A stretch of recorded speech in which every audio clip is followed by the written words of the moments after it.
Welcome to Paranormal M, the portal to the extraordinary stories that push the boundaries of imagination.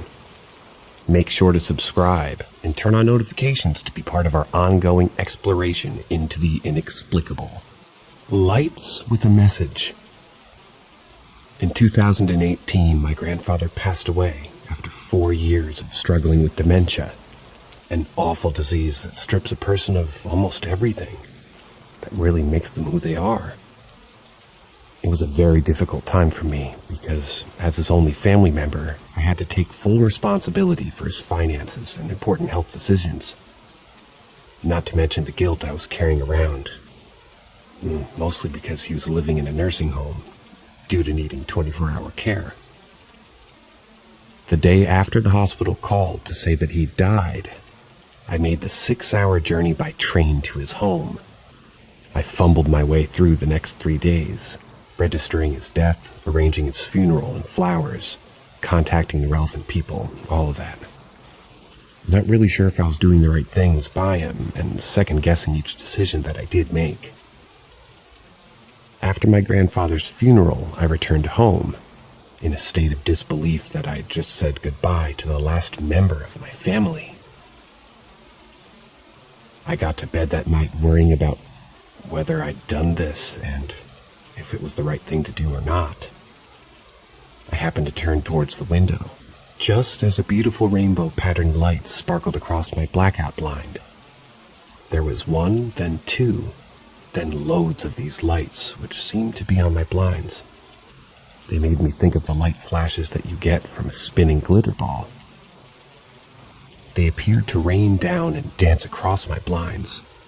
These lights were so bright that they were visible in the hallway, as my partner in the other room saw them too.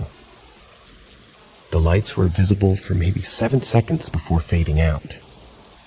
I was scared for a second or two, but then I was just amazed by them. I got a really calming feeling come over me and took the lights to either be my grandfather or be a message from him. I like to think that the message was a thank you, or maybe an all is well. For the next half hour, I tried recreating the lights in order to come up with some kind of rational explanation, but I couldn't.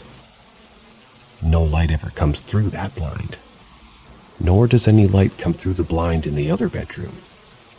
There are no windows in the hallway. I've not seen the light since. Anyway, not a scary experience. In fact, it kind of gave me comfort when I needed it. It was like my grandfather acknowledged everything that I'd done for him, which at the time, he was still alive and he wasn't really aware of.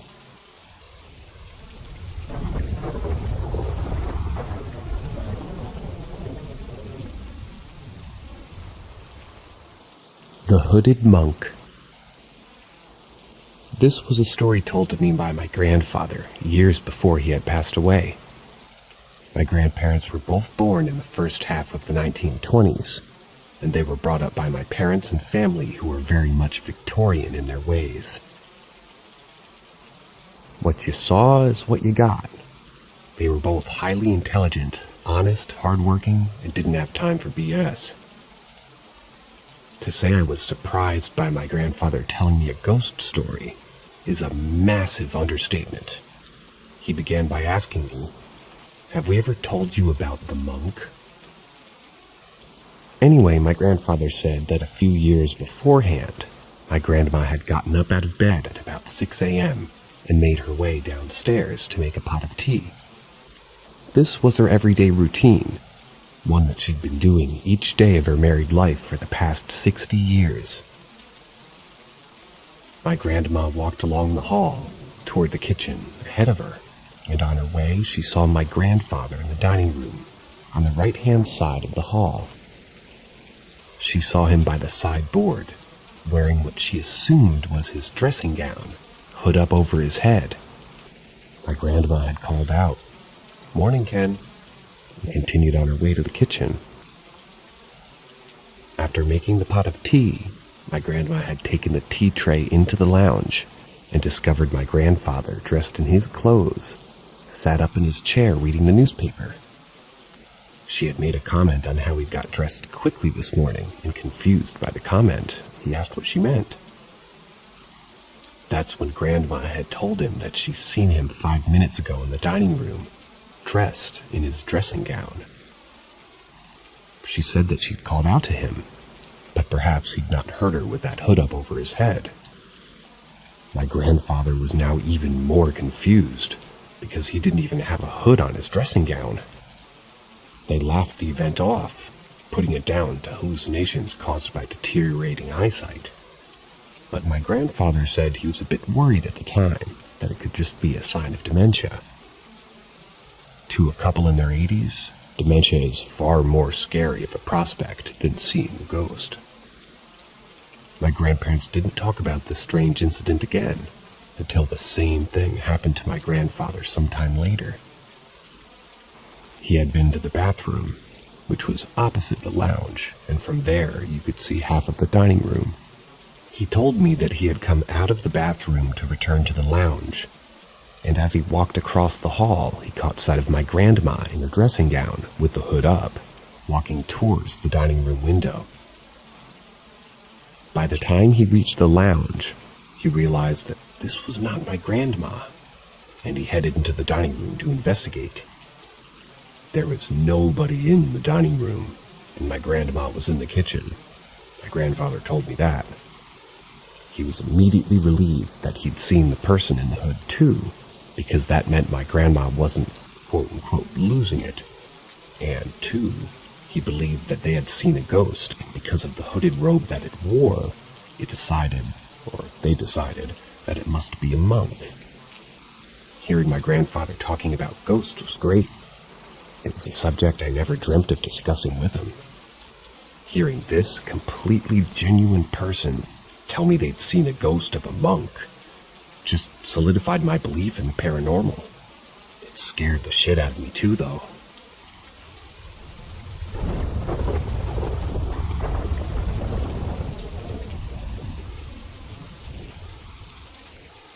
The quote-unquote wigglers. After leaving my mom's house and moving from place to place with my dad for a couple of years, we eventually moved into our very own home. We'd been living with his new girlfriend, but that had broken down and we ended up sofa surfing for a while. So it felt really good to be settled in our own home. My friends from secondary school lived close by. I had my bedroom and things were just easier. As I was getting older and more independent at this time, I'd often be in the house alone. I'd get home from school before my dad finished work, and some evenings my dad would be out. It was when I was on my own that I realized I didn't feel like I was on my own, and that feeling of dread I knew too well had returned. Like at my mom's house, the feeling would come. Then it would begin to build and build until it was unbearable. The space between our front room and dining room, at the bottom of the stairs, is where I would sense something hanging around. Whenever I passed the foot of the stairs, I would get the feeling something was up there, waiting to pounce. I'd usually rush across the space, but sometimes I would walk it and brave a quick glance upstairs. Whenever I felt uneasy, I would pretend that someone was home with me, and I'd call out something like, "I'll be there now in a minute, Dad," thinking that I could trick the scary something into believing I wasn't alone. I would hear things walking or moving upstairs, or just out of view in another room. That sensation someone was lurking behind me happened regularly. I would have to leave the house and sit outside until I felt the fear subside and I could go back in. The worst ever experience in that house was when my dad had gone out with his new girlfriend one night and I was home with my 2 cats. I also had my dad's girlfriend's dog with me, a beautiful German Shepherd type dog. I'd been watching TV downstairs most of the evening, but I began feeling uneasy in the front room.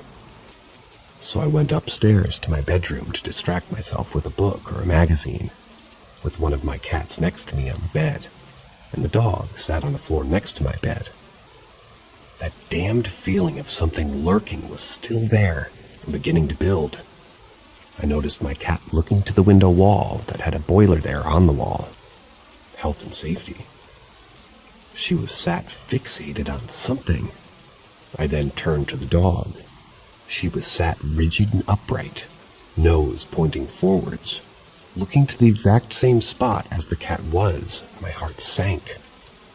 That awful terror turned my stomach and gave me an instant cold sweat. Slowly I turned back to look where they were looking, to see whatever they could see, and I saw it. Coming from the area of the boiler, there were 4 smoky, misty balls, orbs, and a chain. The only way I could describe it at the time was that it moved like a wiggler, the caterpillar in Mario. They were not joined together, but they were moving together, away from the wall in midair, near where the boiler was. Now, this was not smoke. It was not something to do with the boiler. It was something else. But what? I don't know. They were a white, pale gray color, not solid, nor totally see-through. They were like tennis ball-sized bubbles filled with smoke, but with no obvious edges. The smoke or mist was moving in a way that it gave the impression of a ball shape, completely unlike anything I'd ever seen. So totally horrified, I grabbed my cat, got off the bed, called the dog to follow me, opened the door, and we ran. We ran straight down the stairs to the front room, through the porch and out onto the doorstep. It was late, dark, and very cold, but I was too terrified to go back in. We sat there for a couple of hours, and the dog in the porch area, me on the cold concrete steps until gone past midnight, waiting for my dad and his girlfriend to come home. They were shocked to find me sat out there when they came back. They were obviously concerned about the fact that I'd been so scared inside. I chose to sit outside. However, I don't think they believed me when I told them about the wigglers.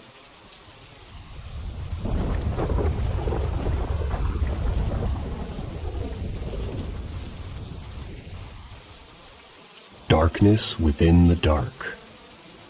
At our house, we could often hear footsteps upstairs. We would be sat in our front room and hear the steps through the ceiling, followed by the creaks that the steps caused within the floorboards. Mom and Dad would simply put it down to the house settling at the end of the day. I wasn't convinced at the time. I'm still not.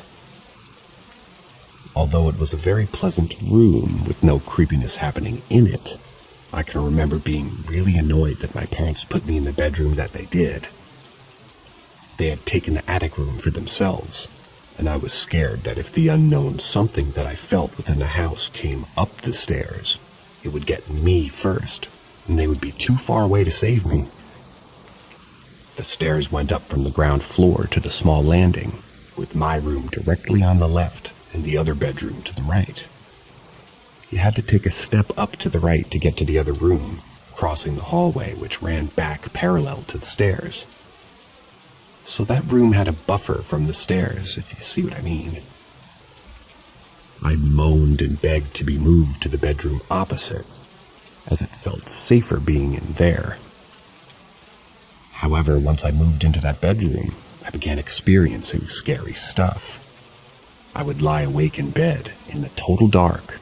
I could see what I always described as darker areas of darkness. Shadow people? I hated it. Some of the darkness would begin to gather together and then swirl. Others would form the shape of a figure. I still worry about seeing the dark shapes in the darkness now, so I tend to have a light on or keep my eyes closed until I get the light on. I really do not want to see the darkness within the dark ever again. Often I would get the feeling of being watched, as though there was somebody standing behind me, or that someone had entered my room. Yet, when I turned around to see who it was, no one was there. You generally know if someone is looking at you without actually seeing them doing so. You get a feeling and look up or turn around and you catch them at it. Well, this was that feeling. Another feeling I got was a change in the atmosphere, so it felt kind of heavy and claustrophobic. Sometimes I would get some sort of adrenaline rush, a fight or flight type reaction, an odd, panicky dread feeling in my tummy or chest, kind of like being at the top of the hill on a roller coaster, just before you tip over the edge and go back down.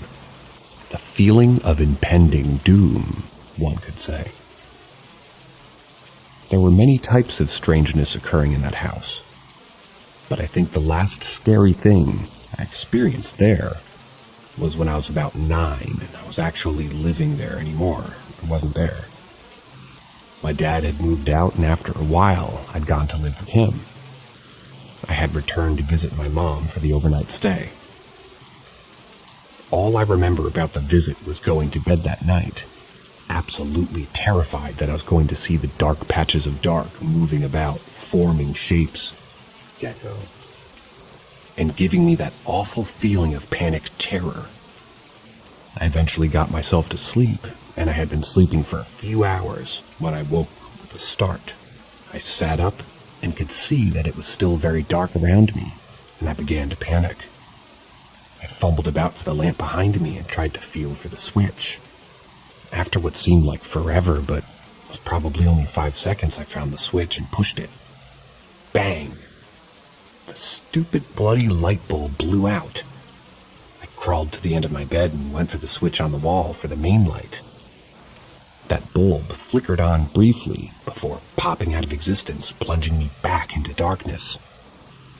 At that moment, I felt extremely unwelcome in my old bedroom in my mom's house. It felt like the house wanted me out.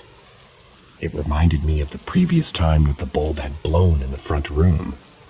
It made me think of the time I got told off for turning off the stereo that I didn't even touch. The horrible footsteps and constant noises around the place. I just felt like the house wanted me to go. Anyway, I did go. I stayed living with my dad and left that creepy old house behind. Unfortunately, whatever it was that had been haunting the house seemed to actually be haunting me, and within a couple of years, it had gone bad again.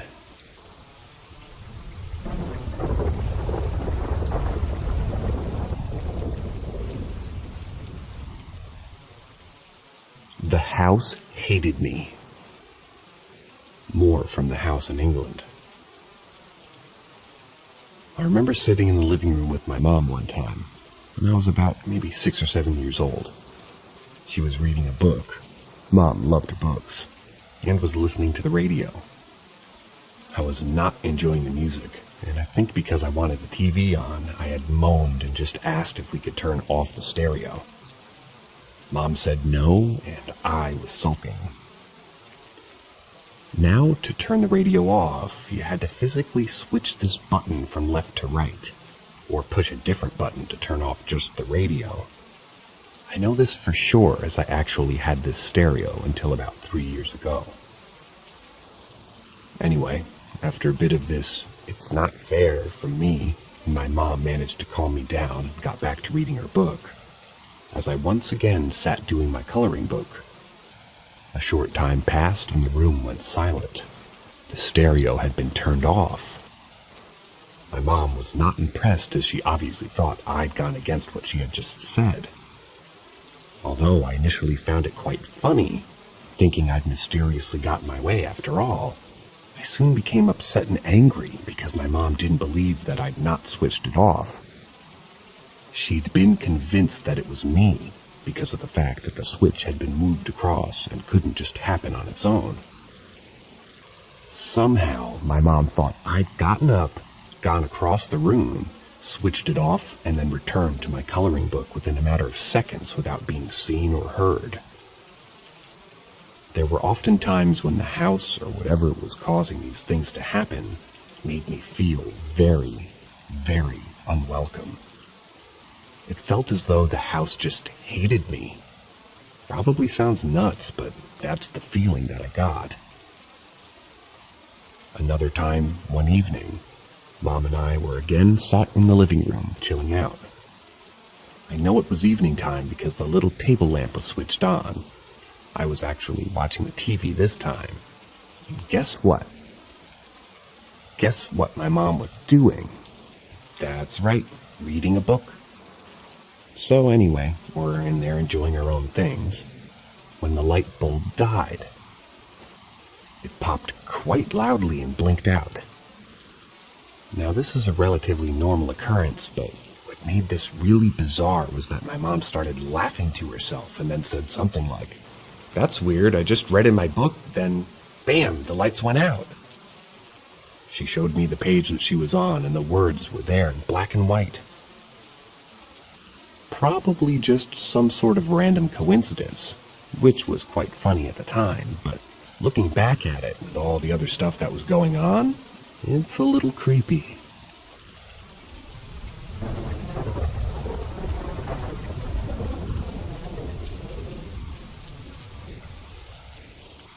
Footsteps on the stairs. I live with my parents in a small village in England from the mid-80s to early 90s. The house was built of thick stone and had 4 floors. On the ground floor was the living room and dining room. The first floor had 2 bedrooms and a bathroom. The top floor was an attic bedroom, and from the dining room on the ground floor, you went down a set of wooden stairs to the lower floor. This was originally the cellar, basement, but had been converted into a kitchen at some point before we had moved in. Over the years, we experienced many strange going-ons in this house, and we often heard movement from upstairs. My parents explained this away as the house settling, but even at the age of 7, I knew it was more than just timbers expanding and contracting with the temperature changes. We got the normal creaks and cracks, but you'd also hear shuffling and dragging type sounds, along with occasional footsteps across the ceiling. Also, the house created this feeling of fear. It was like a negative charge that would build and build until something happened. A feeling of impending doom hanging in the air. Just before my 8th birthday, my parents broke up and my dad moved out of the house. One afternoon, my mom had to go out somewhere and I was left home alone. Excuse me. At this point, I had turned 8, and although probably a little young to be left alone, I wasn't going to be for long, and my best friend actually lived right next door, so I could knock round if I needed anything. I decided to go play Captain Planet on my Commodore Amiga, which was set up on the desk in the dining room. I sat there facing toward the wall, like joining my neighbors, my back to the doorway into the living room. On my right-hand side was the doorway to the wooden staircase and the wall which obscured my view of those stairs. At some point, I became aware of slight movement in the kitchen, and then it happened. There was a footstep on the stairs, a very clear and precise footstep on a wooden step in an empty house. The feeling of dread swept in and my heart sank in my stomach as I heard a second step on that staircase. Now, because these stairs are wooden, you could actually hear where someone was on those stairs. The bottom step was a very low, solid sound, whereas the top was a much higher pitch and almost hollow sounding. Then I heard the next step. They were slow steps and definitely coming up toward me. I started to get my feet ready to run when I completely froze. I was scared stiff and couldn't make my legs work. I had never been so unbelievably terrified in my life. So the steps continued, and the pitch of them was getting higher and higher. I knew that in a matter of seconds, the who or what was going to be up high enough for me to see them through the doorway, and this was too much to bear. I had to get out now.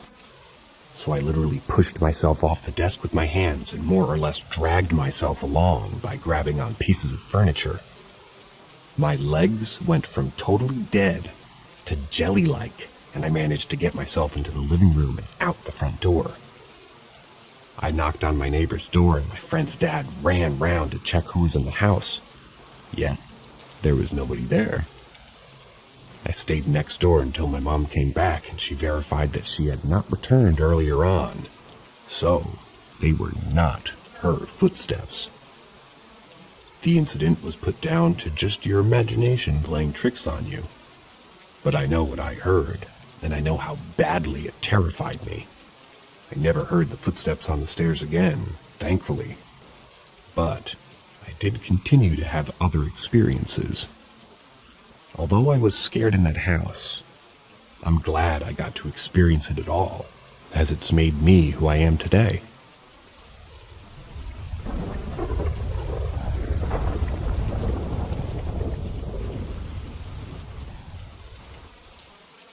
Something follows me. I was about 4 years old when I first saw it. My stepfather at the time warned me not to get too close to the trees or it would get me. But I wanted to play outside anyway, so I stepped outside and peered around because the trailer I lived in at that time was right next to a forest. And when I turned to look at the corner that was near the trees, a black, massive thing with yellow eyes peered around the side at me and grabbed the side of the house with inky claws. For years, I asked my mother what it was because she's no longer with said stepfather. And she doesn't remember anything from that night besides me running inside screaming and crying. My stepfather at that time had no recollection of ever warning me of anything either. Eventually, I forgot about it, till 3 years ago. I was sharing a room with a roommate. We were home alone and laughing. I got up to go get snacks, but she suddenly stops laughing and says, "Don't go out there, he's waiting for you," which of course struck an intense fear within me. I asked her to repeat what she just said, and immediately she looked confused and said, "I didn't say anything." Obviously, I was freaked out and made her leave the room first. Thankfully, nothing happened. But as I lived in that apartment, I dreamt about that thing crawling out of my closet and trapping me in my room. I could see that it had large antlers and the body of a man, inky claws, and a rabbit skull for a head. It got to the point where I asked to switch rooms because I thought it was just me being paranoid about the closet. But then my roommate, when she took over the room, claims that she woke up to something standing in the corner, watching her. She described the antlers, but for some reason, didn't bother to mention it to her, so she stayed in the room. Eventually, I moved into where I live now, and in the back of the house is once again against a lining of trees. I work third shift, so when I leave for work, every now and then I get very sickly scared of just the trees and my gut feeling that it's going to come around the corner, so I run to the car. This feeling happened 2 nights ago, and I don't know what it is, but I'm afraid it's trying to find me. It's upsetting because hardly anyone takes me seriously about it lately. It doesn't feel like a demon. It feels more than that. More cryptid-like. I've Googled anything that might resemble antlers, a rabbit skull, and the body of a man. It also just looks like it dipped itself in a lot of ink and tar. I used to call it the boogeyman, but now I'm not sure. I know it wants to do me harm, though.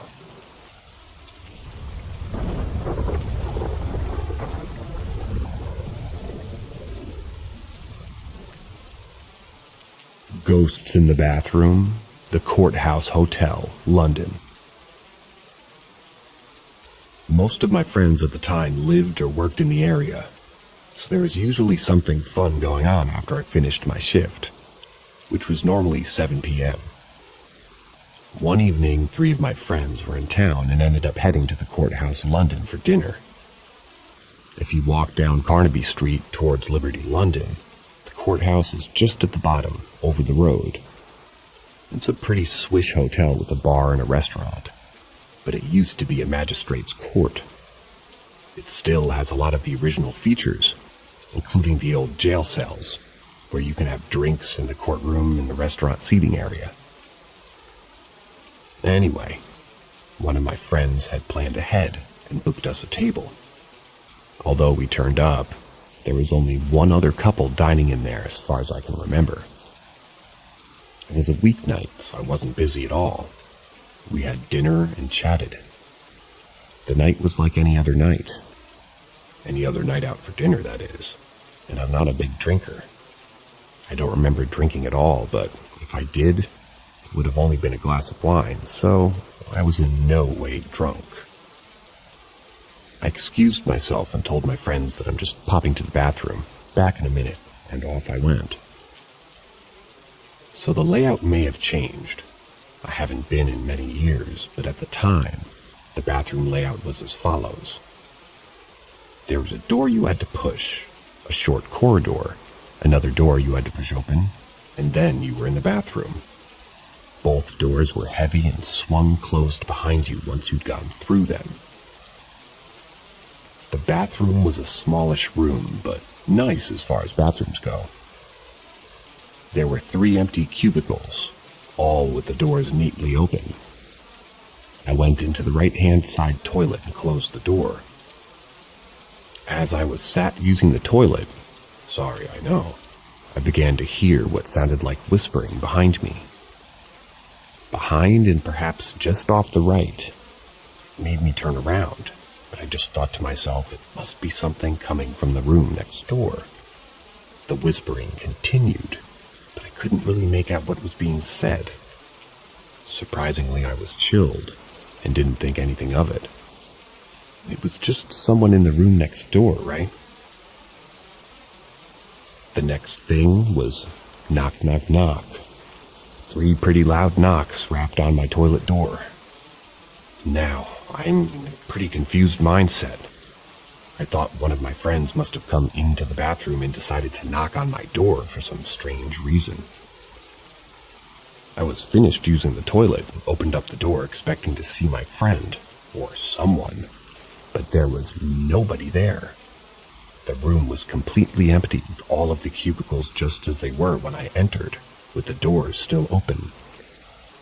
There was absolutely nobody in the room with me. Plus, if someone had come in, knocked on my door and ran out again, I would have heard the door and the footsteps. But there was nothing, just silence. And why would somebody do that anyway? The hotel is pretty fancy. They wouldn't just let people run amok in it. So at this point, I was puzzled, but still surprisingly chilled. I think my mind just went to a rational place at the time. But the whispering? What was that about? I returned to my table and asked my friends if they'd knocked on my toilet door, and they all said no. They were kind of freaked out and didn't want to use the bathroom alone after that, which I guess is understandable.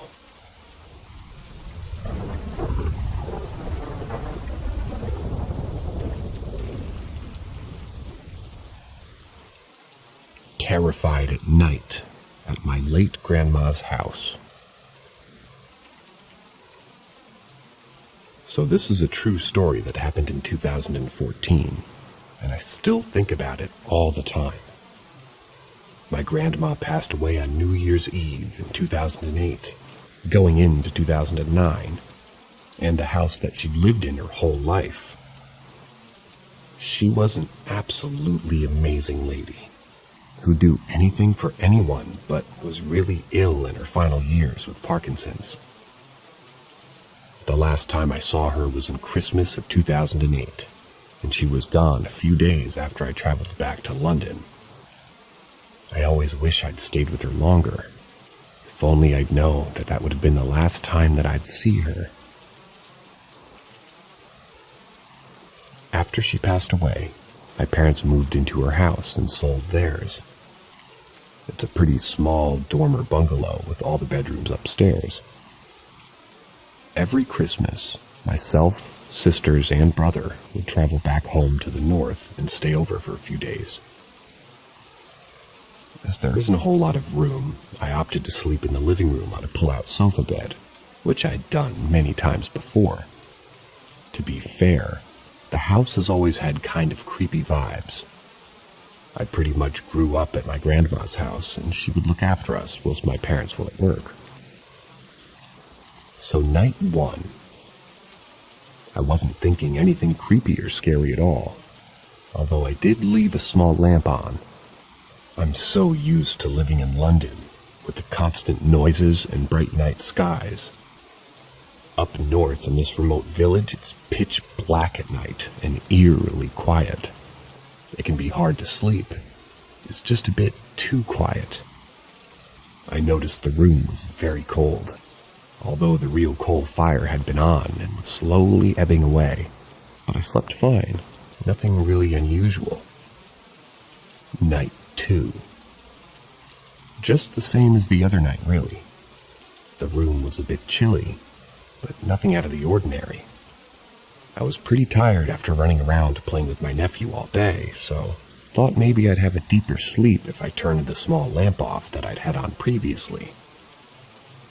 I wasn't scared of the dark or anything like that. I really didn't think much of it.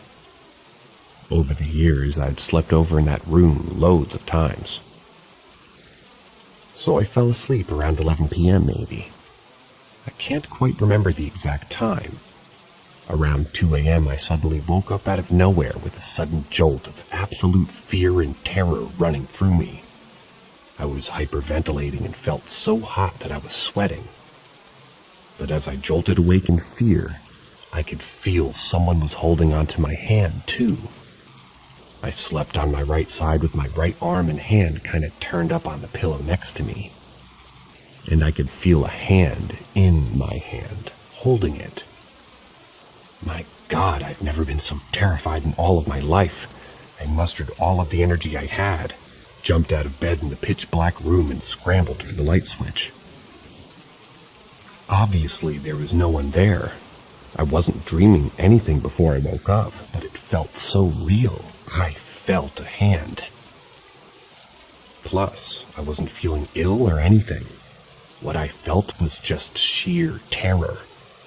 This has never happened before or since. I didn't sleep the rest of the night and was knackered the following day. We had a family meal booked at a restaurant, and I told them what happened.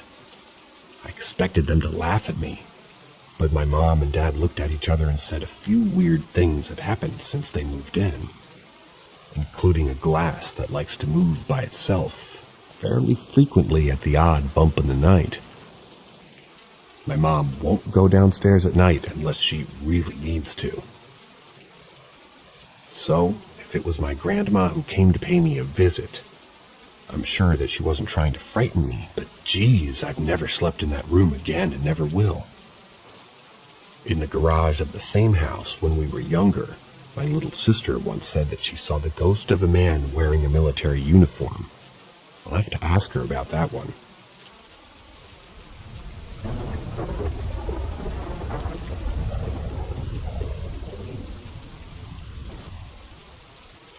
Noise from the back. Many moons ago, when I was in my late 20s, I was a waitress. I worked mostly nights. I had 2 small kids, and we lived in a pretty big place with my aunt. Yep, the very same. My car had broken down, and my aunt was taking me to and from work. The road to and from work wasn't too long, but it was curvy and narrow, and very dark at night, even when the moon was bright. The trees were close to the road and grew in an almost tunnel throughout most of the road.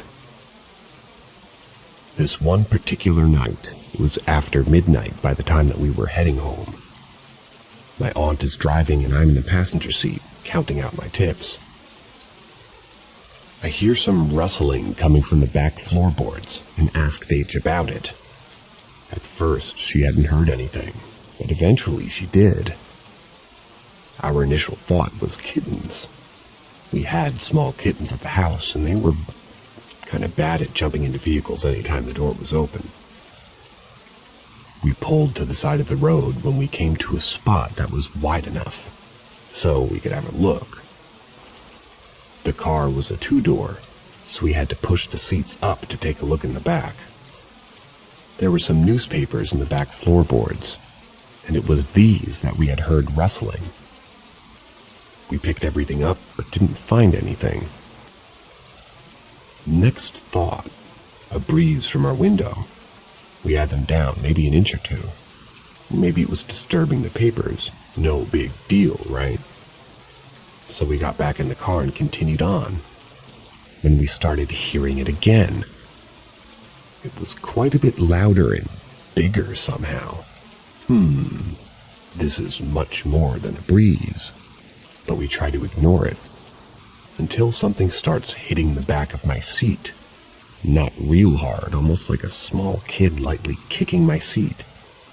I look at my aunt and said, "Something is hitting my seat." She thought it was maybe just trying to pull her leg and didn't believe me. Then it got hard enough that she could actually see me bouncing from the impact. So I, being the not very smart person that I am, decide to unbuckle my seatbelt and take a peek to see what's going on. No one ever accused me of having all my dogs barking. My aunt slowed down a bit. Remember, we can get off the road again, no room. And I'm on my knees on the passenger seat facing the back. The back of my seat is still being banged on, but I couldn't see anything. I leaned over the back of the seat to get a better look when, bang! The seat was hit so hard, the locking mechanism that keeps it in place was broken. The whole seat was rammed up into the dash, and it slung me into the dashboard hard. I was split open behind my right ear and ended up in the front floorboard. Damn. Of course, my aunt hit the brakes and we were stopped in the middle of the road, which is at least as dangerous as what was going on inside the car. I just scrambled back into the seat, buckled my seatbelt, and told my aunt to fucking floor it, get me home. We were just a couple of miles from home, and we took those curves like a race car. As soon as we roared into the driveway, we jumped out and ran to the house. If I'm not mistaken, my aunt didn't even turn the motor off. It may have just been us running out of gas and it just sitting there. I do know that I didn't shut the door, and H swears that neither did she. But they were both closed and the doors locked the next morning. Luckily, she had an extra key. But my happy ass never got in that car ever again.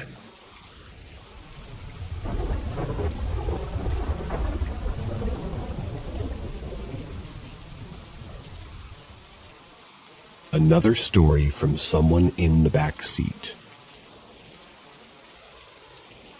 This story happened about a year later.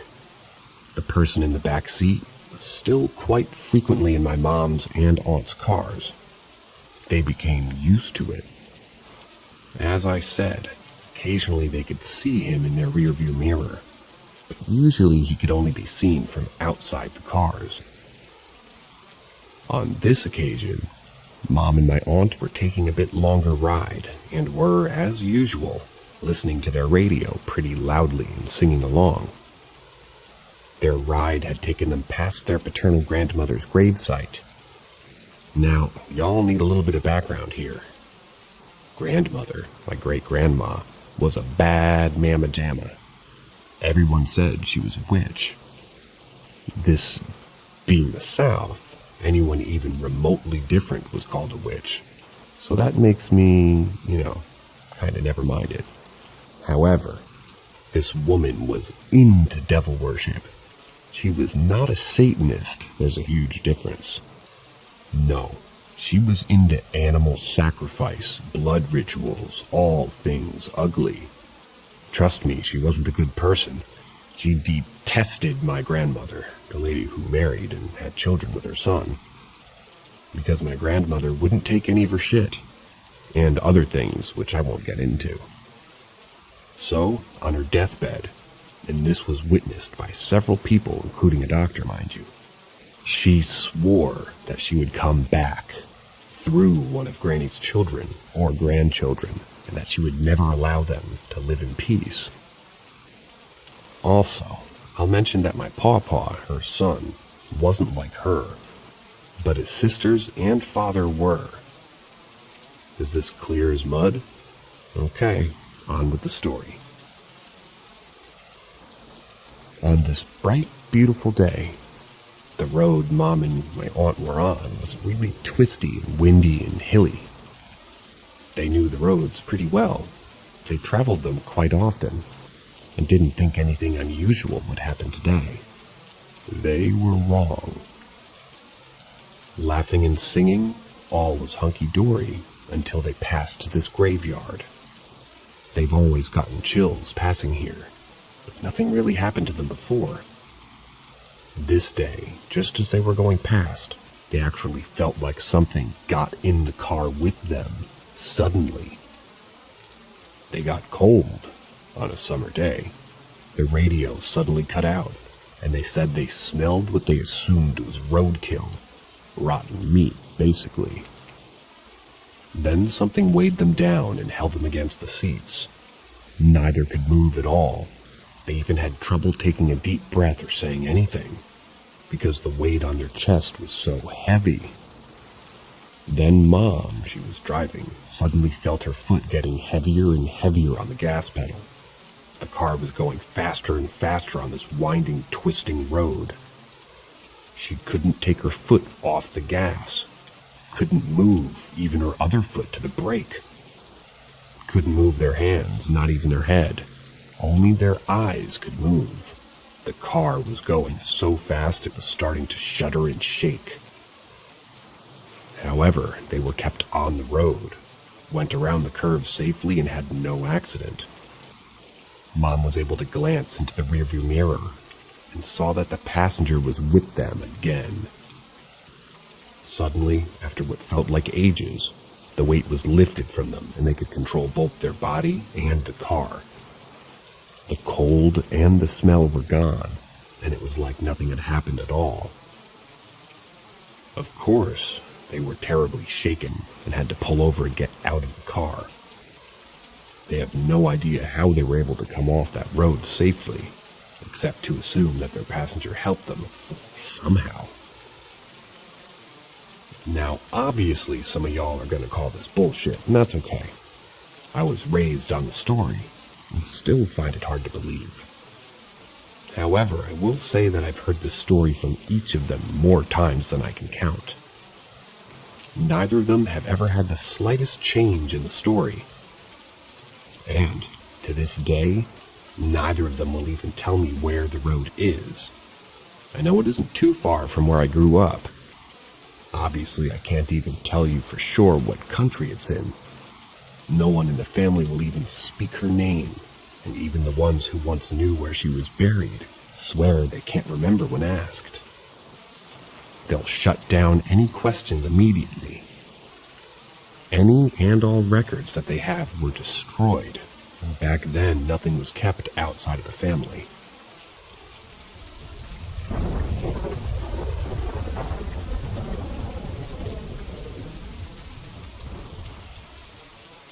Someone in the back seat. This experience happened to my aunt and mom before I was even thought of. My mom and dad were just starting to date at this time. I will tell it as if it was told to me the many times over the years that it has. My mom and aunt did everything together. They even worked together. On their days off, they'd just get in my mom's car and just ride around. We still do this, by the way, one of my favorite things. One particular day, they got several calls on the CB radio. This was back in the 60s. from friends or family that they'd pass, asking them who they were all riding around with. Everybody knew that they never took others on their rides. Of course, it was just the two of them. They didn't understand why people were getting upset and asking them why they would lie about something so insignificant as to who was in the car. My dad even called on the CB and got really upset because they didn't ask him to go for their ride. It was a sister's thing, and yet they had some other dude with them. He assumed it was my aunt's boyfriend or something. So my great aunt ended up behind them, really small town in the south, and asked them, "Can you all pull over and come back to my car and help me with something?" Kind of confused but willing to help, they said, "Of course," and they did so. When they got back from my great aunt's car, she said, "Something going on? Why don't you want anyone to know you have somebody in your car?" Thinking maybe they were being forced or some such, right? Mom, getting pissed at this point. "For crying out loud, no one is in the damn car, look!" And turned around and pointed, only to see some guy in their back seat. They swore he wasn't in there before and that he must have snuck or sneaked in when they were getting gas or something. But they didn't see him at all. They figured he must have been down in the floor or something, hiding. So they radio over to get some guys to come check it out. This whole time, the guy didn't even fidget. Some big buff guys, friends of the family, came over and figured that they'd give this guy a, what's it for sneaking into this car, and went up to pull the dude out. When they got to the car, he wasn't there. They came back to ask where he went, but looking back at the car, he was still right there. One of the guys actually got into the back seat where you could plainly see this dude and no one was in there. From outside the car, you could see both of them in the back seat, but on the inside was only him. Now, growing up hearing this, I started to think, this has to have grown in the retelling, right? This is purely impossible. So, at different times, I contacted each person that I could who were involved in this, and they each told me the exact same story from their point of view. I can't explain any more than they could. This only ever happened in their cars. It happened in my aunt's car, too. And only if it was one or both of them in the car. This was the first time that it happened, but it did happen several times after. The dude could never be seen inside the car, only from the outside.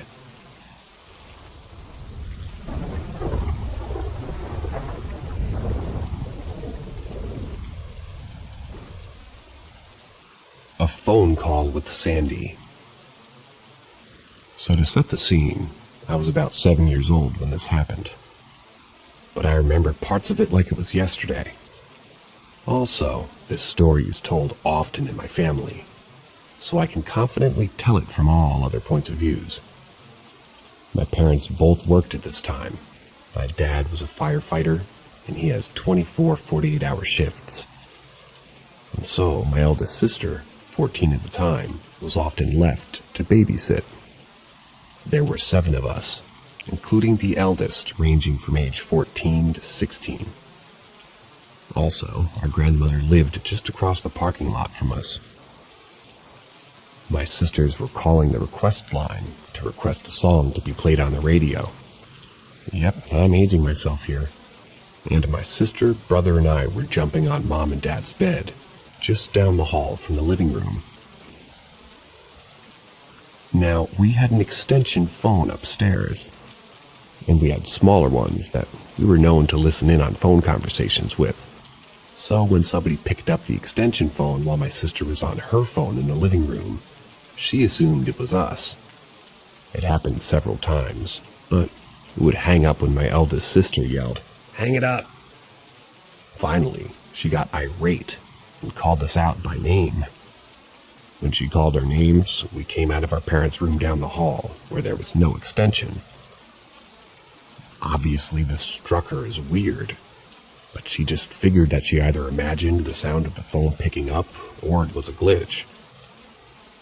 Once she had all of us sitting in the floor in front of her watching a movie on TV, and she started to call again. This time, when the upstairs phone was picked up, she ignored it. But then she heard breathing sounds over the line. She said, "Hello?" a couple times. Then she hung up the phone. A little freaked out, she called her aunt to see if she could explain it. On the phone with H, it happened again. That's the aunt. But just sounded like an open line. She said it was probably just a glitch, but to call it back if it kept happening. Well, it did. They called again, and the line was picked up. "Who is it?" And a voice said, "This is Sandy." "Where are you, Sandy?" And the voice said, "Well, I'm just right here." She thought about it was one of us, maybe, and said so. Said it couldn't be us, because we're all right here. Then the voice on the line giggled and said, "I'm still here." They spoke with each other and told us to gather, all of us, and just go to Granny's house now. I remember running to Granny's place in the middle of the night barefooted. The aunt told her mom, our other grandma, that somebody was in our apartment and to call the police and tell them to meet us there. The police and everyone else, my mom and dad by now, went in and searched our apartment top to bottom. No one was found, but the upstairs phone was off the hook. The police figured that either we played a joke, or someone had been in the apartment with us. They left, perhaps. So after making sure the windows and doors were locked up, they all met us outside in front of the apartment to talk. The one policeman looked up at the window facing the parking area, the bedroom I shared with one of my sisters, incidentally, and saw a man standing in the window watching them. When the policeman pointed him out to the others, the man just waved and turned away out of sight. They all ran back in to do another search, keeping someone at all exit points to catch anyone running out. No one was found.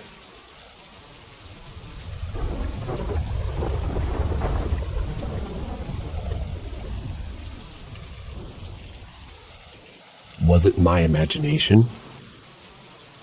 When I was around the age of 3 or 4, by the way, I'm 22 now, I lived in a decent-sized apartment with my parents. My mother was starting to go to Christian church and becoming more spiritual as well, and my father was not really into those type of things. So during those times as a kid, I didn't know anything about the spiritual world. But one day I was playing in my parents' room, and one of my toys fell underneath our cabinets. As I crouched down to pick it up, I felt like I needed to get lower to see more of what was underneath the cabinet for some reason. As I look, I see 2 eyes looking at me from the shadows, and they were yellowish eyes, but with no pupils, and you couldn't see the whites of the eyes. But I didn't feel fear at all. And as a naive kid, I thought we had a pet hiding there, but now that I remember, I never had any pets during my childhood. After I walked away that day, I remembered about the eyes and decided to bring it food because I thought it might be hungry. But as I look under the cabinet, there was nothing there. No eyes, just shadows. But my attention span was short, so I just left eating the snacks I brought. But over the years, as I started growing and maturing, I keep wondering what it was. Because now that I think about it, the space underneath the cabinet was not even that big. I would say 1.5 feet deep and 2.5 feet wide.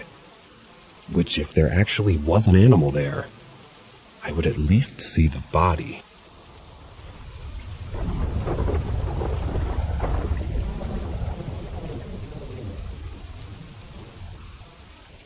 Story from a non-believer. Why I'm changing my opinion. I've always been somewhat skeptical of ghosts. I've always had people around me who attributed things to ghosts, even when a logical explanation was available. My opinion has begun to change.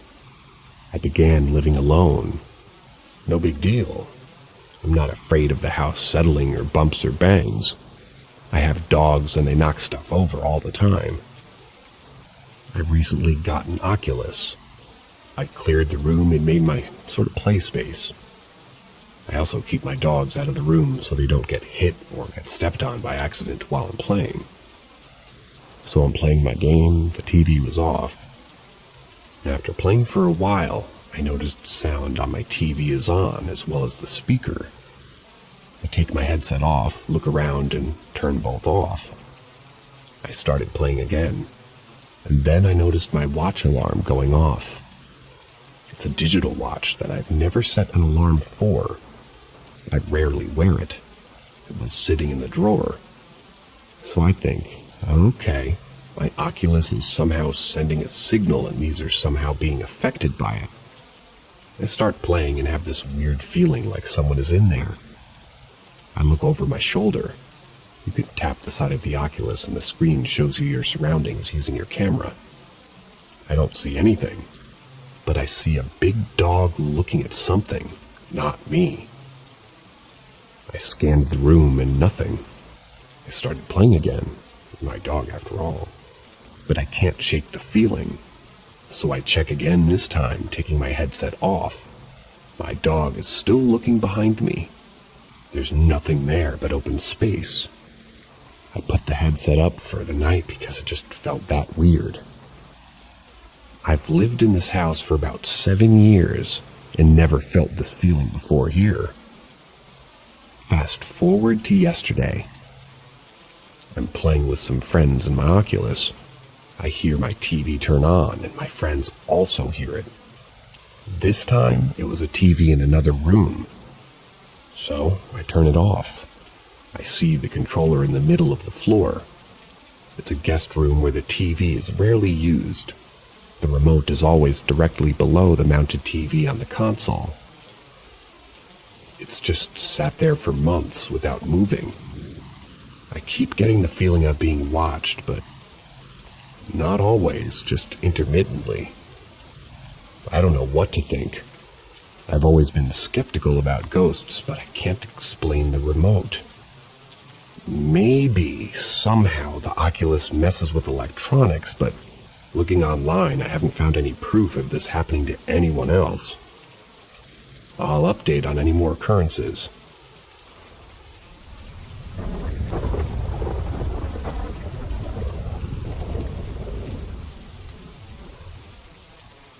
Story from a Non-Believer, Part 2. I'm back with more odd things, but not while playing. So, to preface this cannot be caused by some interference or by my dogs. My Oculus is on the other side of the house, shut off. I have cameras set up in my house. There is one pointed at the front doorway, 2 exterior, and 1 in my room. Today I was at work. While at work, I closed the door to my bedroom so my dogs didn't go there. I always keep them out of the bedroom unless I'm home. So I'm at work, and I get a notification that there's movement caught on my camera at home. I think, oh, maybe it's my dogs. But I see it's from my bedroom.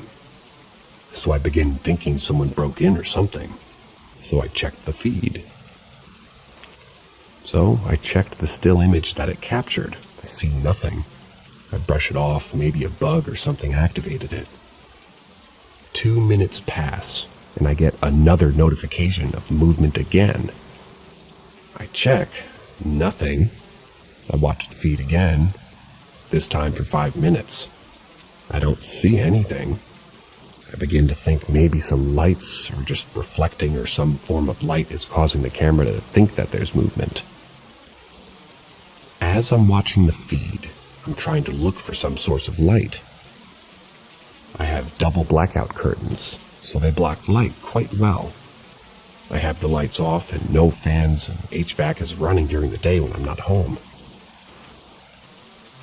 I got bored of watching the feed and just shut it off because I didn't see anything alarming.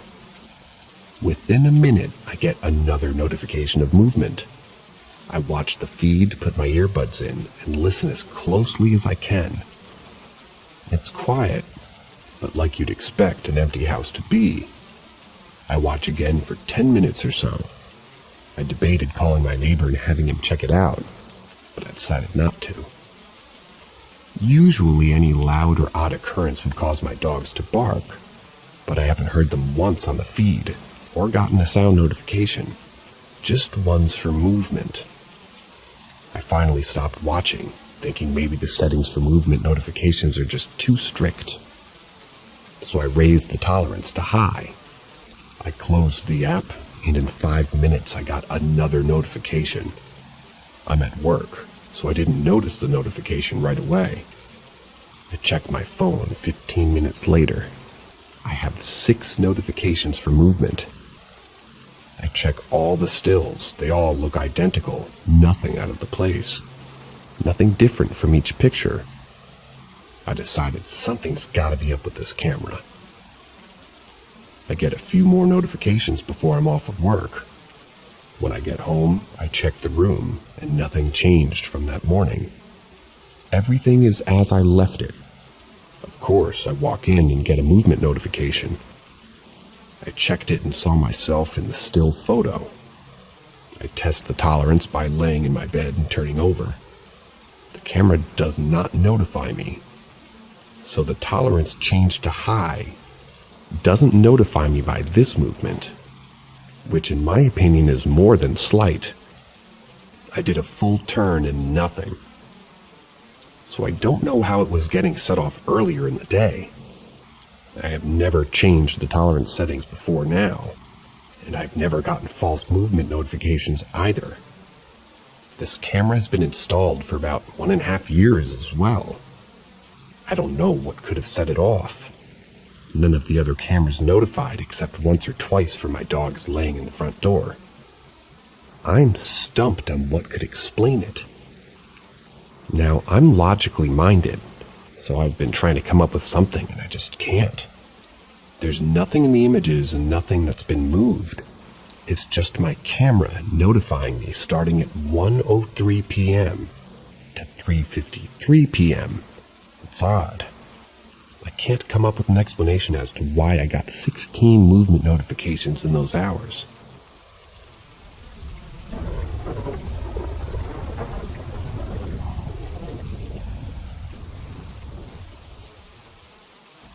B&B encounter in 1998. These events happened in the winter of 1998. My first and only experience of this kind. We were driving, returning from a 1,000-kilometer, 600-mile trip. Our plan was to stop halfway, have dinner, find a place to stay. We left rather late, and being winter, it was getting dark and cold. Not much visibility as it was foggy. We decided to stop at this small town, no more than 1,000 inhabitants. The few motels were booked out, and we had to keep driving. However, just out of town was this mid-19th century 2-story Victorian-style house, converted to a B&B, and it had vacancy. We parked in the driveway and made some inquiries. We were greeted by a short man in his mid-40s, wearing reading glasses and what seemed like a wig. I imagined that he would be the owner. "How can I help you?" "Please come in, it's getting cold. We have the fireplace on," he said. "We're after a room for the night and some dinner. Do you have any rooms available? And how much for that night?" "The house has 5 rooms, all vacant tonight, and cost $200 a night, including breakfast." I looked at my girlfriend. Our budget was $40 for a motel room, and $200 was way too much, even though it was probably worth it since the decoration and furniture were done to the period, and the house did have a romantic feeling. "Sorry, this is above our budget. We'll need to find somewhere else," I replied. I understand. For you to consider we have a small 3-bedroom cottage next door. It used to be the caretaker's, and it's empty tonight. You can have it all to yourselves, and we can make it for $90. We accepted this offer since driving any further could be dangerous. We were shown this weatherboard cottage, which had a small veranda at the front. Upon entering, there was a large corridor with the main bedroom on your left, the other bedrooms on the right, a small lounge room in the middle of the house, followed by a kitchen and a large bathroom in the back. The man lit the fireplace, showed us around, and said goodnight. For dinner, we ate some leftover sandwiches and fruit that we had and went to bed. We couldn't find any blankets, which was odd given the temperature outside was below freezing. At night, I woke up and decided to go to the toilet. As I opened the door, I saw this 5-foot woman, early 50s, wearing an old-style long black dress, dark hair pulled up, staring right at me. It was wary and somehow knew it was a ghost. I jumped, went back to the bedroom, closed the door, woke up my girlfriend, and told her I just saw a ghost. We both covered ourselves and heads underneath everything, and interestingly went back to sleep straight away. Around 6:30 a.m. we woke up, had a shower, packed up our things, and went to the main house. The man greeted us. "Are you ready for breakfast? But before, if you're interested, I can give you a tour of the house." Since he was almost blocking the way to the dining room and his arms were showing the stairs, we ended up seeing the whole house. It was creepy somehow. After breakfast, we paid and left. "Jez, that man was strange, didn't you find?" I said to my girlfriend. "Which man are you talking about?" she replied. "The owner, who else?" "I never saw any man. The owner was a woman." She described the woman and had nothing to do with the man. Better forget this whole episode, we concluded. Never mention any of this to our friends, as they'll probably think we're crazy, and we just laughed it off. Around 2016, I remembered this story and did a Google search and found this B&B. To my surprise, in the About Us section, there was a picture of the original owner, a mid-aged couple, and the woman was the owner, wearing the same dress and with the same hairdo, exactly like I saw her. Gave me goosebumps. That's the end of today's stories. My gecko is all the way across the house, and I do apologize if you hear him interrupting. And a quick shout out to Perfectly Imperfect. Thanks for always dropping those comments.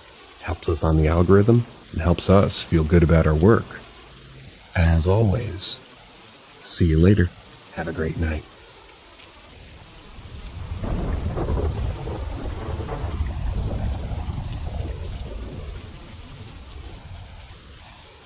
Greetings from Paranormal M. Today's stories are a little bit more exciting than other days. Buckle up and enjoy the ride. Don't forget to subscribe and hit the bell icon to receive a dose of unexplained wonders. My experience in a haunted mansion, based on a true story, by Uncle Perry and Aunt Renee. Back in 1984, I lived in a 130-year-old 18-room furnished Victorian mansion in the rural part of South Carolina. It was owned by the same family for all those years, but hard times fell on the family, and they had to start renting out the place. The house was in disrepair and desperately needed some TLC. For example, there were still some animal stalls in the basement from back when they used to keep livestock to slaughter for the family's meals. Also, the kitchen looked like it was renovated in the 1970s. It had yellow linoleum floors, and the walls were also painted yellow. The appliances were likewise from that era. It probably hadn't been inspected by the county in many years. To say that it was outdated is a massive understatement. It consisted of 3 floors and a dark, creepy basement and attic. According to the owners, it had a deep, rich history. In fact, it was even told that Thomas Jefferson had slept in the same bed that I was sleeping in. Most of the furniture from that era had a beautiful spiral staircase that led to the bedrooms on the second floor. The bedroom door across the hall from my bedroom had a hinged bar lock on the outside. It also had knots in it that looked like a demonic face. Whenever you walked into that room in the middle of summer, it felt like an icebox. The windows were painted shut, and there were no fans or AC. It was weird as hell. I had a kind of a creepy vibe about this room, and I wouldn't go in there. One night when I had to go to the bathroom, I stepped out of the bedroom and I heard footsteps behind me. I looked behind me, didn't see anyone. I freaked out and ran toward the bathroom, terrified. At the time, I heard footsteps running down the stairs from the attic toward me. I made it to the bathroom out of breath. There was no one to come to my aid. After hunkering down, I don't know how long, I finally worked up the courage to return to my bedroom for some much-needed rest. The next day, my girlfriend, Renee, came over to stay with me.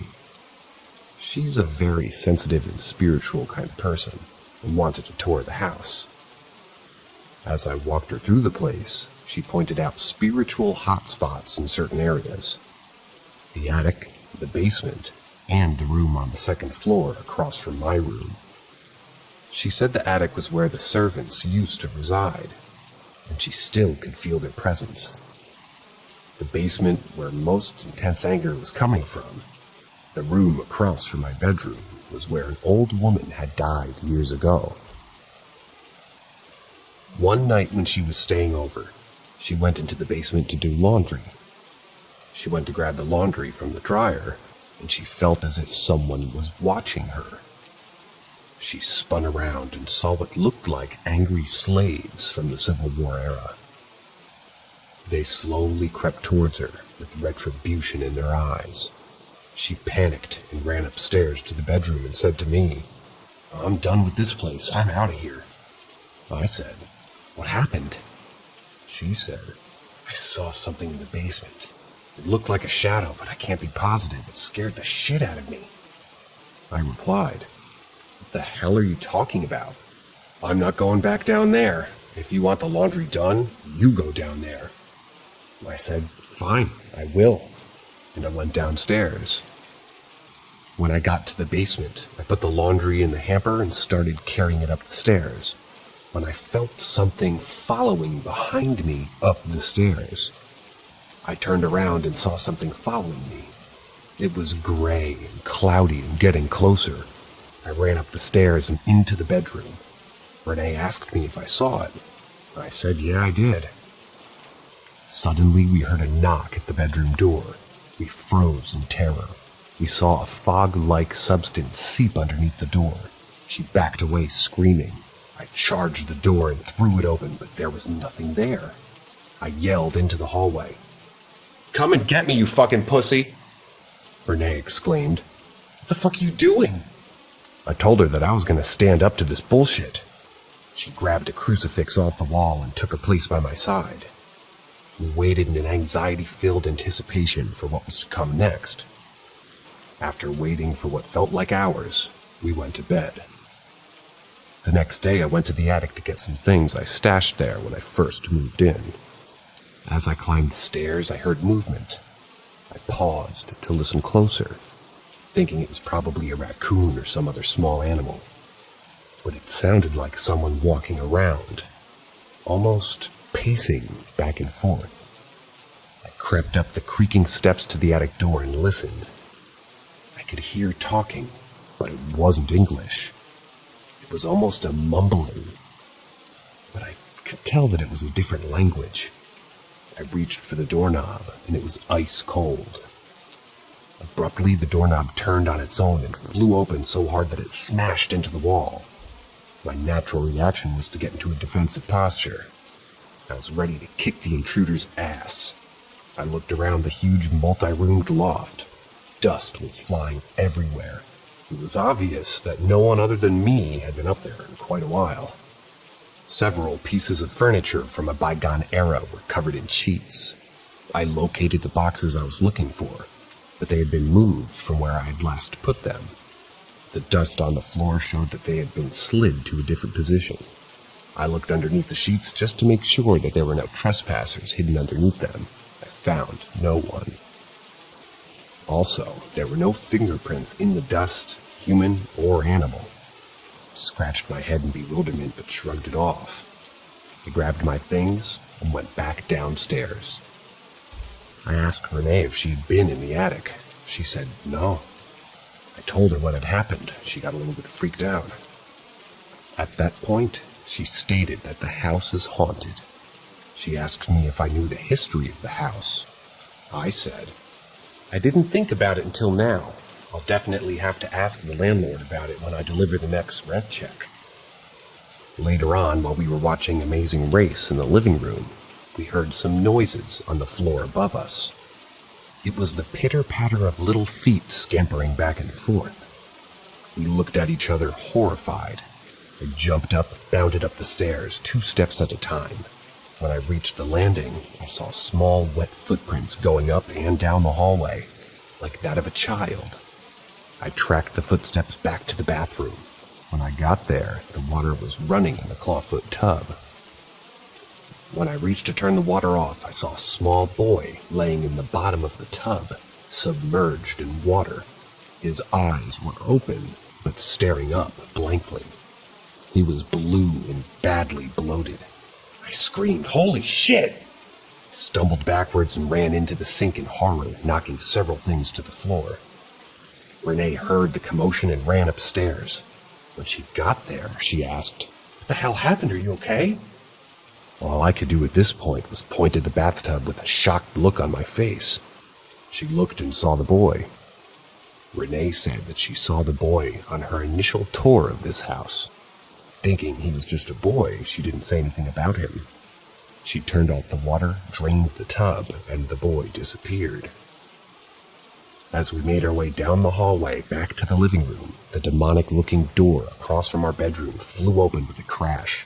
Startled, we ran toward the room. When we got to the doorway, there was a cold wind whipping around like a tornado. Furniture was getting thrown everywhere.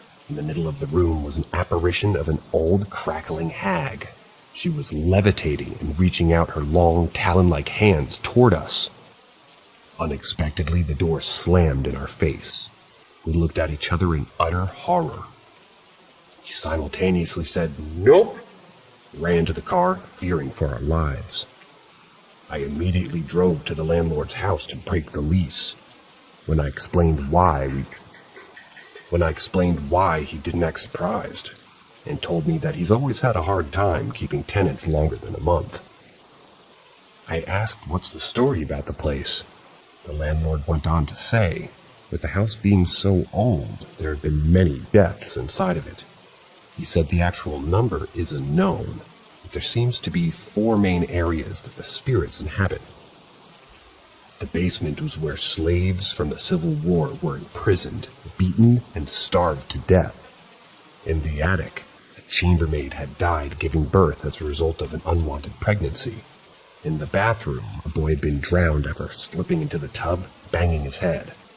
And in the demonic door bedroom, a crazy grandmother was locked in that room because the family thought that she was possessed. When a priest was brought in to do an exorcism, it went sideways and she died as a result. I asked the landlord why he didn't tell me about this in the first place. He said, "If I did, would you have signed that lease?" I said, "Of course not." He had no issue with giving me my security deposit back, but kept the last month's rent I paid up front. He said it's going to take at least that long to get someone else to move in. From now on, I know that there are going to be certain questions I ask every landlord before I sign a lease.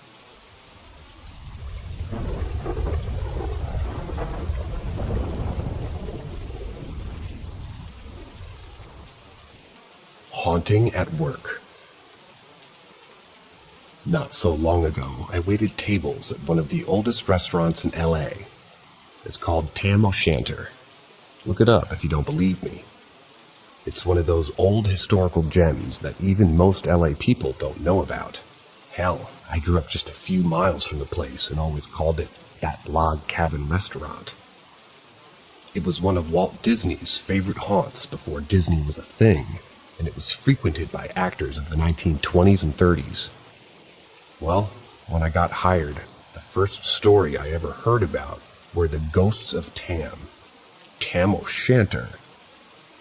It's a huge restaurant in Atwater Village in Los Feliz, and from the outside it looks like a quaint cottage. The inside is large and expansive, with a huge pub and bar in the front, and 3 different rooms in the back. It's rumored that it was once connected to a drugstore that burned down in a fire, and several people were killed in the process. Then, there's also a massive kitchen, a wine cellar down a dark hall, and an upstairs with a male and female locker room, and an office and storage room. The place is massive, sprawling, and quite honestly, it's both as warm and inviting as it is creepy and sinister. This story is about the whispers. It wasn't long into training when I started hearing about the alleged ghost stories. A young blonde boy that would come out and run late at night in the large and expansive room farthest to the back. About the woman in black that would walk the hall upstairs late at night, and the cleaning crew that would quit with no explanation. About the pots and pans that would sometimes shake on their own. About the people who died in the restaurant throughout the 100-year run. About the salt and pepper shakers that would mysteriously turn the tops of themselves off. About the chandeliers that would move, and about the sandwich carver who had been working there for decades and refused to go back to the dining room. And there was more, a lot more. While I've had some experiences with other odd things, dreams and intuition, I've never had any experience in the paranormal. I never really was big on the idea of ghosts.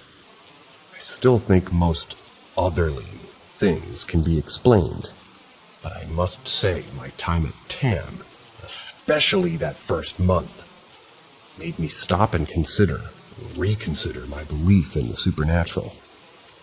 This is the first part in a series of multiple incidents that happened to me. The first thing is the bulk of it happened to me in that first month, and seemingly dropped off a night after closing, after I vowed that I would quit Tam if anything else crazy happened to me. For me, it started with the whispers. I would be working in the pub, and I would hear someone call out to me. Jackson. I suppose whisper isn't the right word. No, it was more like someone calling my name to get my attention. Jackson. The voice was nondescript and neutral. It sounded male. That much I was pretty sure of. Like a nondescript white male voice. Jackson. I would spin around and say, "Yeah?" to the table a few feet away. They would look at me funny and would kind of just... "We didn't call you," they politely smile. I think the first couple of days I just chalked it up to me hearing things and the noise of the pub. But it started happening more and more often. I'm talking once each hour or every other hour. Jackson. Always just once. And I would turn around and either look around and respond to tables that had never called me. Then I thought maybe the stress of work was making me hear things.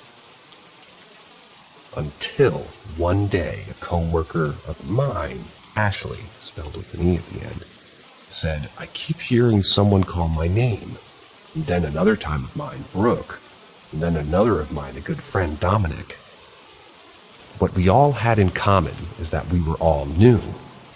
Dominic started a couple months before, Ashley a week or two before, and Brooke and I started the same week together.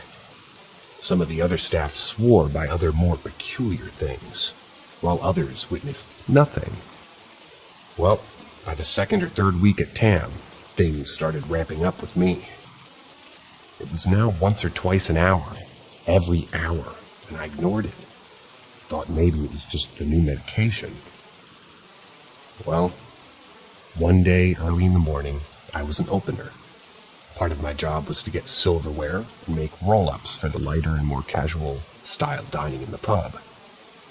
I walked to the back near the dishwasher to retrieve the silverware. Suddenly, and right into my right ear, the voice said, "Jackson." The same type of way I'd been hearing it for the last couple of weeks, but more of a whisper. Except this time, right next to my ear. I spun around to say, "Fuck," to the person that I imagined would be there for startling me. Except there wasn't anyone. It's like the kitchen was empty, but it wasn't. But there was no one in the back part next to the dishwashing pit. I walked a few meters to my left and to my right, thinking I would catch the person playing this trick on me. No one. So I still didn't really think anything of it and thought it was just one of the bussers or runners playing a trick.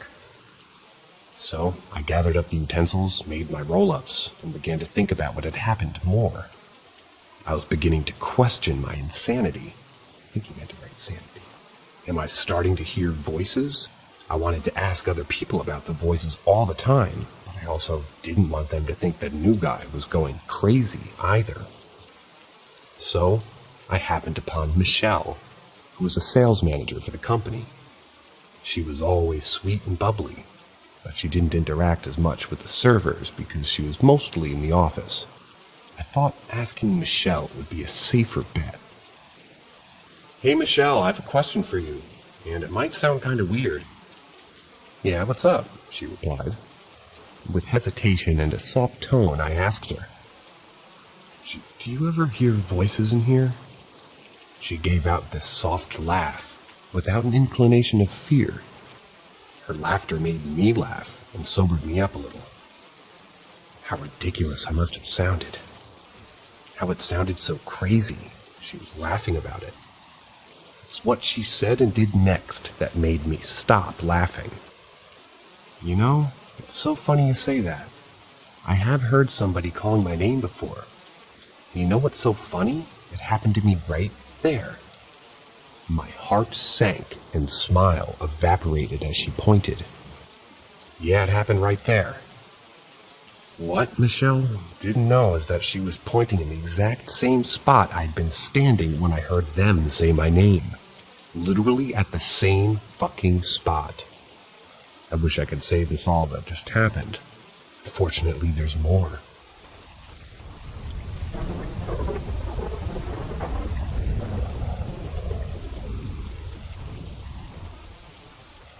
The Haunting of Tam O'Shanter.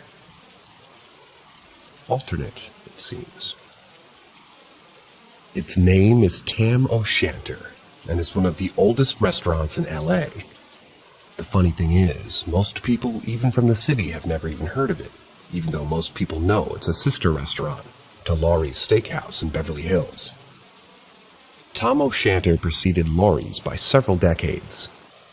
Oh, and yeah, if you're wondering, there's any relationship between that Lawry's and Lawry's seasoning salt that most Americans have come to know, there is. The same family that created Lawry's seasoning salt started their business with Tam O'Shanter.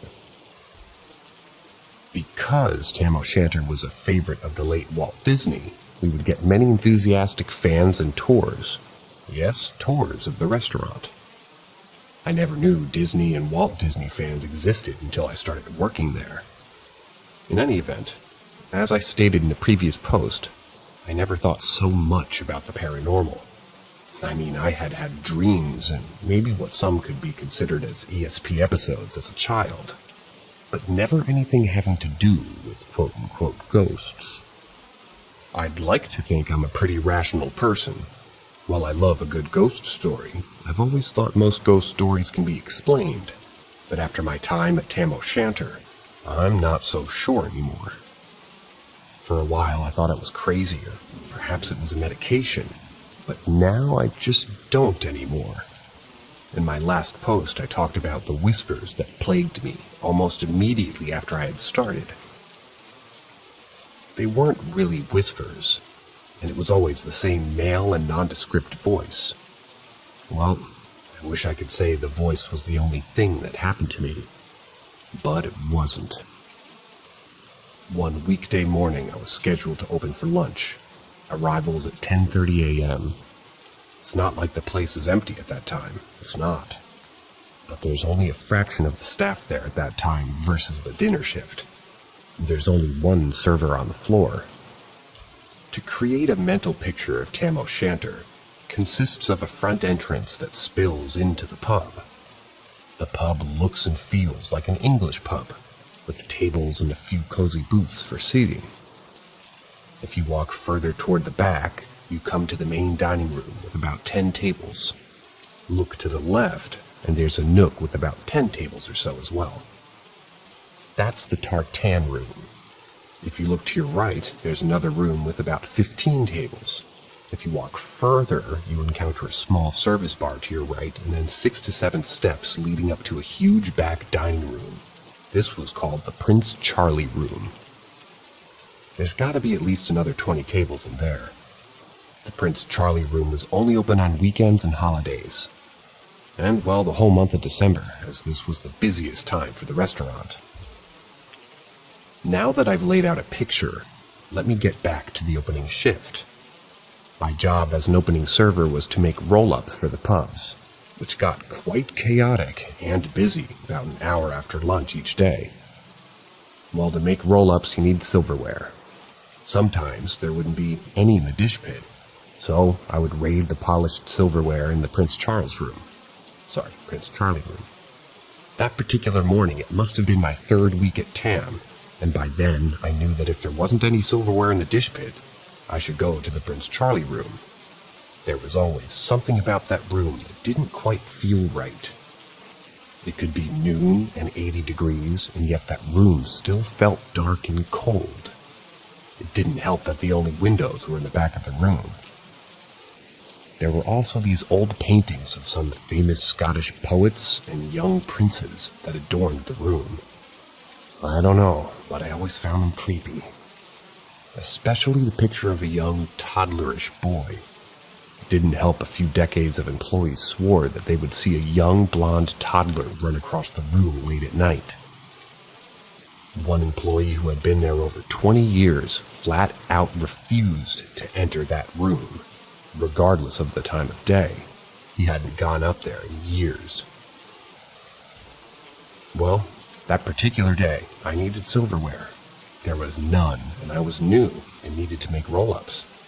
I had already been dealing with the voices, or the voice, that continued to call out my name during the service. But I'd chalked that up to medication at that point. So, when I approached the Prince Charlie room that morning, I didn't think much of it. Well, I made it a couple of steps just fine, but by the 3rd step, it was like, I don't know, something was draining me. To this day, I can't really describe it at all. It was like nothing I've ever experienced before or since. I got to the 4th stair, and suddenly, and I mean suddenly, it felt like my life force was being drained. Oh my God. That sounds crazy, but that's the only freaking way I can describe it. It literally felt like someone or something was taking my energy, my being, everything away from me. I made it to the 5th stair, but felt dizzy, tired, so tired, perhaps something like sunstroke. But I just didn't feel tired, I felt confused, like maybe I was having a stroke.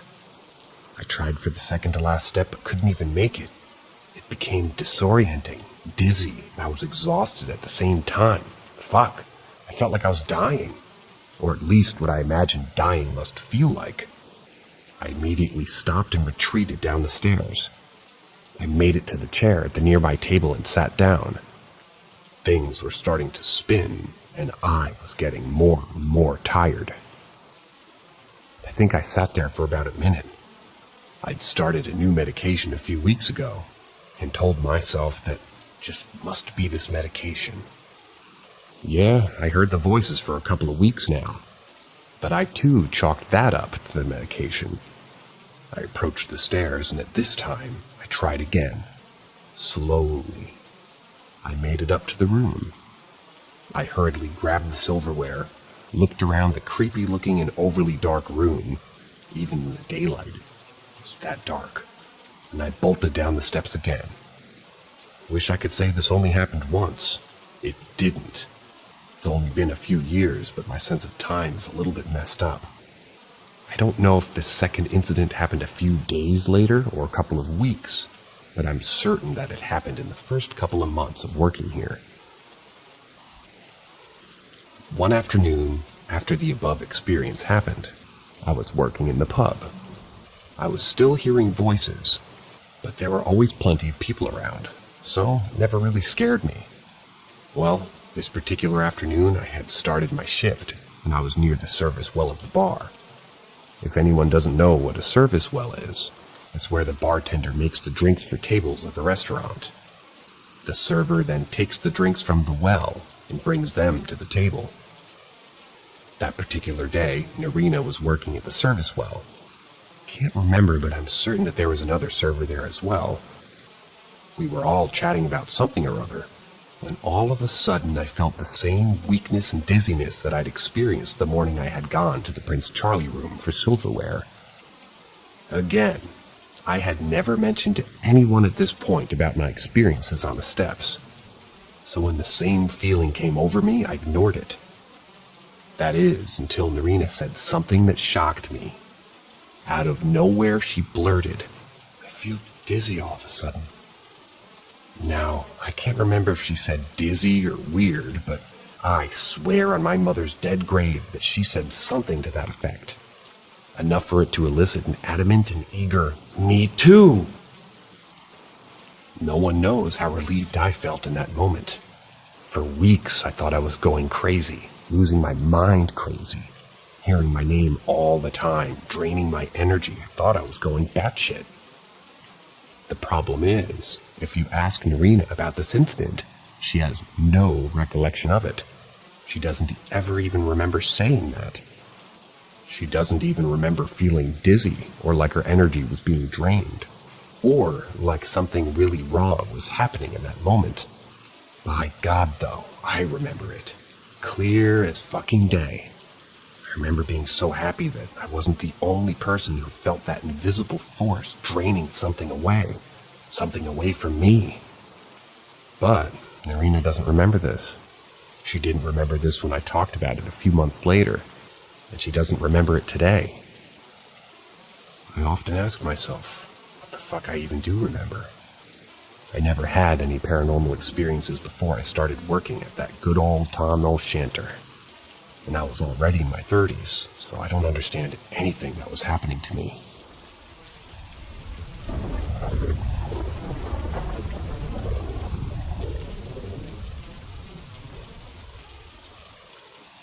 The year was 2000, and my two sons, then 8 and 1 years old, had moved into a newly renovated apartment.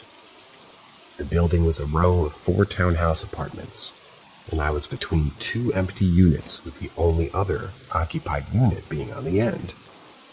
My husband was away for work a few weeks. We lived in Okinawa for 6 years, but only spent 2 of them in this house. It was around 1 a.m. on our first night in the new apartment, and I was in the kitchen decorating and putting things away. Completely quiet. No radio or TV on. Kids had been asleep for a few hours, and the kitchen was an L shape. I was standing at the sink and window, which faced the front of the building. Behind me, several feet, was a swinging door to the dining room. To my left, by several feet, was a swinging door and entranceway to the stairs to the bedrooms. It was from that side door that I heard a voice, a child. "Mommy?" If you've ever heard a child wake up disoriented from a bad dream, or a child about to be ill, it was that level of distress. Just a single word right outside the door to the kitchen. "Mommy." Naturally, I listened, and I assumed it was my 8-year-old. So I called his name, opened the door, no one there. As I was standing there assessing, mere seconds have ticked by and I heard it again. only this time from the landing at the top of the stairs. "Mommy?" I was mildly disturbed at this point, but I called his name again and went upstairs. I looked in both their rooms. Both kids were sound asleep, doors still closed. Now I was definitely disturbed, but somehow managed to go back to the kitchen and finish what I was doing. A month later, my mother visiting from the States. One night she was upstairs using the bathroom and came downstairs to ask me why I had called her. I hadn't mentioned the voice yet. I told her all about it, and the next night she was sleeping in the sofa bed in the living room. My 8-year-old was with her. She woke up in the middle of the night gasping for breath, followed by a coughing fit, which had been a frequent thing for her, and eventually felt a hand patting and rubbing her back. When she stopped coughing, she turned to thank the 8-year-old. He was sound asleep on his side, facing away from her. Fast forward a couple of weeks. My husband decided to give me a break one morning and got up with the 1-year-old. After I got up, he told me about some strange things that were happening. He had put the toddler in the high chair, gave him part of a banana, putting the rest of it, still with the peel, well out of reach. He left the room for a minute, came back, and the child had the rest of the banana, peel empty where my husband had left it. No way he could have gotten it himself. Husband left the room again, but rushed back when the stereo, which had been on very low, suddenly turned to maximum volume. How I slept through that, I have no idea. When he went to turn it down, he saw something odd in the corner of the room, which strangely he already couldn't remember when he was relaying this all to me. It was a blank in his mind. He's super skeptical about everything and thinks that he just intentionally blocked whatever or whoever it was that he saw there. Every year we would get into 2 to 3 typhoons. During one typhoon in 2001, after several hours, the eye of the storm was perfectly over us. When this happened, my husband and I would go outside and enjoy the fresh air, assess the area, talk with the neighbors, before the storm returned to blow in the opposite direction. In the eye of a typhoon, things are super calm and quiet. We were right outside the open front door on the porch, and the kids were upstairs. And out of nowhere, this horrible scream pierces the air in the staircase. Think like horror film kind of scream. Woman being murdered in the shower kind of scream. The kind that echoes and sends chills down the spine kind of scream. It didn't sound like a kid at all. But my first thought was my son's. Husband and yanked open the screen door, and I called out to the kids in a panic. Right as they both ran to the top of the stairs, both completely freaked out. Talking to my oldest now, almost 30, he describes hearing the scream of a woman and thinking I had been seriously hurt. Talking to my oldest son in recent years, he recounted to me things that he experienced in that house that he'd never mentioned when we were living there. He experienced things often, but there are 2 stories in particular that stand out to him. The first, he went to bed one night and turned on his radio. It was set to full blast, something he didn't do. He turned it off quickly and then heard a man in the hallway bang violently on his bedroom door while yelling, "Hey!" My son called out an apology and then came downstairs to get some water. He had noted that my husband and I were both on the couch watching TV. He knew it wasn't his dad that had banged on the door. Second, my son had gone to bed and was laying there a few minutes, not sleeping, when something made him open his eyes and look at the foot of his bed. Kneeling at the foot of his bed and seemingly playing with a toy or something on the edge of the bed was a girl. She was facing him, but looking just looking at her hands. Behind her and slightly to the side was a boy with his back turned, seemingly touching my son's DVDs on the bookcase. He said they looked to be about his age, a kind of blue and dark like a poorly lit hologram. He kept staring, thinking when his eyes adjusted it would simply disappear. Just part of his imagination. He said maybe 20 to 30 seconds went by and they both looked at him at the same time, the boy turning and the girl looking up, locking eyes with him. He said the expressions on their faces seemed like they were not happy they'd been seen. They completely froze like that and slowly faded away. When the fade was complete, his DVDs fell off the shelf. When he got up the next morning, the DVDs were on the floor and he knew he hadn't imagined it. We kept in touch with 2 out of the 3 neighbors in that building, and we talked about the place years later. They all experienced things involving kids' voices, pranks played, like cabinet doors opening, things like that. But the one that really sticks out, one neighbor's 8-year-old son was tentatively diagnosed with schizophrenia. He had been hearing voices of children outside of his bedroom door demanding that they play with him or they would hurt his baby brother. So, they sent the family back to the States where he could get adequate services. This is when they left Okinawa and that apartment, and the voices stopped entirely. No drugs required. Diagnosis revoked. We've been back to the States 20 years now, and I've never experienced anything like it before or since. My son and I developed a headcanon around this place, that a U.S. soldier had killed his family and then himself.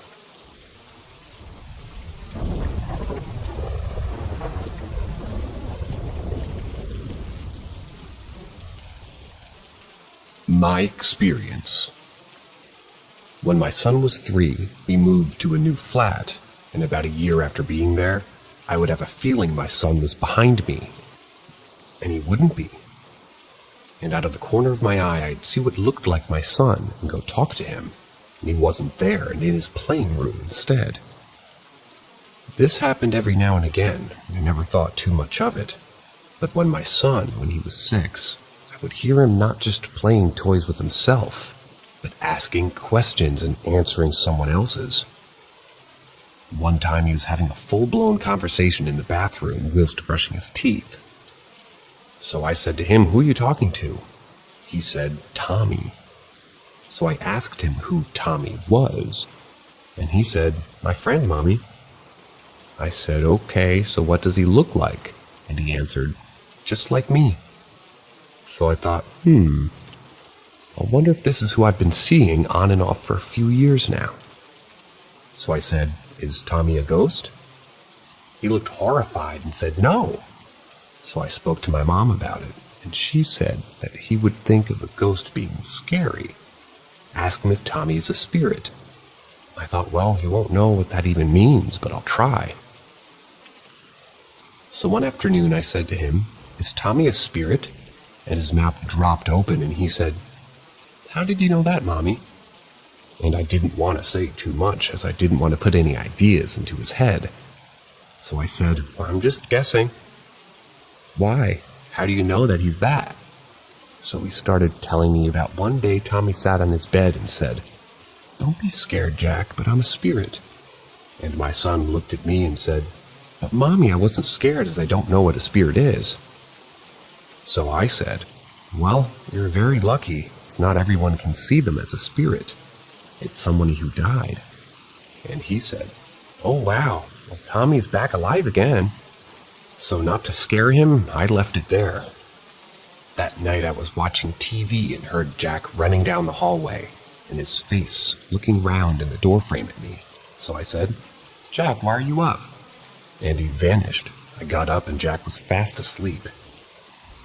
I then went on holiday for a week without his dad, as he was working.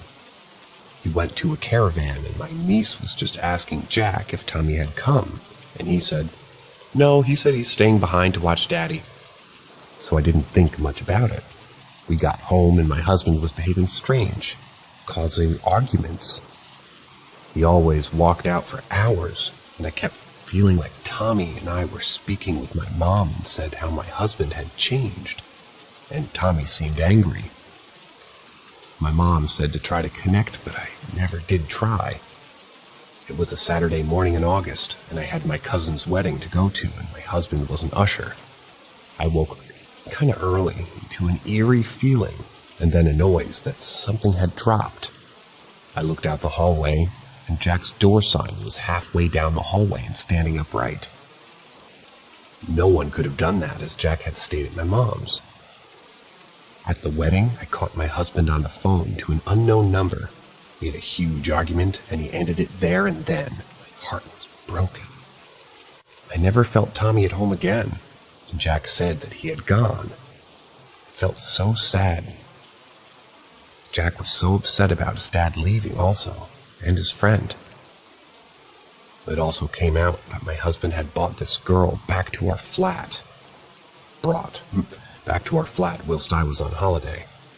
So made sense why he was watching his dad, and also why I felt Tommy was angry when I got home. I went to see a medium who told me that my son had a friend called Thomas. That sent shivers down my spine, as obviously Jack said Tommy. She described what he looked like, and again I went cold as she basically described my son. I asked her why he isn't around now, and her answer was, he was there to protect Jack. But all that I can think was maybe, why was it that he left when he was upset then? So when my son was 14, I had a conversation with him, and I said, "Do you remember Tommy?" He said yes, and described the clothes I used to see him in. And he said, Tommy would come and sit with me when Dad was really shouting and scared me. He would make me feel safe. And then, all these years later, that lady and what she said to me made sense. He didn't need to protect Jack once he left, as Jack was no longer scared of his dad's temper.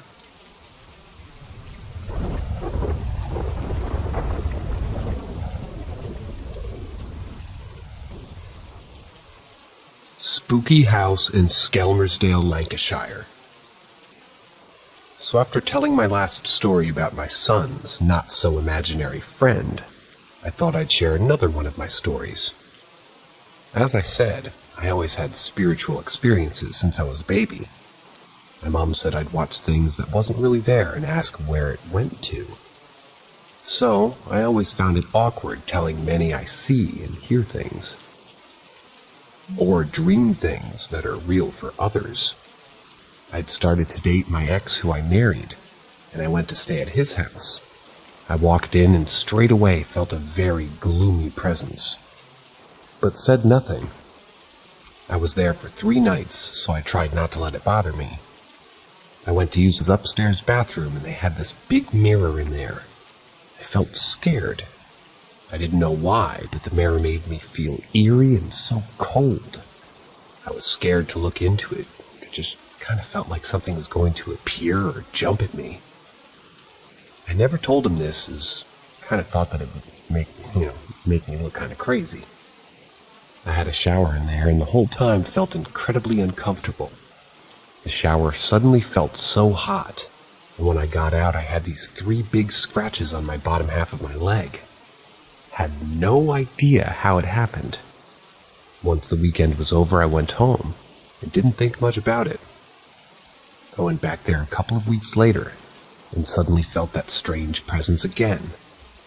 Again, when using the bathroom, I felt scared, but nothing too much happened that weekend. Another 2 weeks later, I stayed again. I had a really vivid dream that he had woken me up, and I was crying. But in this dream was a man on a motorcycle and was hit by a white bus. When he woke me up, I thought I had to say about this dream, as that could be maybe just dusted off as just a dream, nothing too crazy to look about. So I told him what happened, and he looked shocked and said that's exactly how his dad had died. So then he asks me how I would dream something like that, and I had to explain all my life I've been like this. He accepted it quite well, and he asked if I felt anything in his house. So I said yes. It wasn't too nice, whatever it was, and his bathroom mirror especially scared me. Again, he was shocked, as he said that his brother saw what he described as a figure of death jump out at him from that mirror when he was looking in it to get ready. A black cloaked figure, he said. I hadn't seen that, but obviously I wouldn't look in the mirror. After we had spoken about it all, I went to the shower, and the shower went hot again, and once again 3 scratches down my leg. That night, I was laying on his lap, looking up at him, talking and laughing, when a massive dark figure went right above me. I jumped and closed my eyes. I could hear my ex's voice saying my name to get me to open my eyes. When I did, he was looking round. I wasn't really sure why I had put my arms over my head to protect myself and my legs toward my chest. He laughed and said that there was a spider, as I knew, or as he knew I was scared of them. So I told him there was a horrible dark shadow right above me. He told me how he had heard stories about the people who lived there before, and they were apparently devil worshippers and did Ouija boards and weird stuff. But before I met him, he had a terrible depression and didn't leave the house, and I just felt it didn't like me there, as he was no longer as depressed and gaining confidence. I didn't stay there much after that, as he started to visit me and we moved in together. But that house was awful. They moved in and his dad died. He grew up majorly depressed. His brother ended up dying at the age of 30. His mom's still there and so depressed that she no longer leaves the house.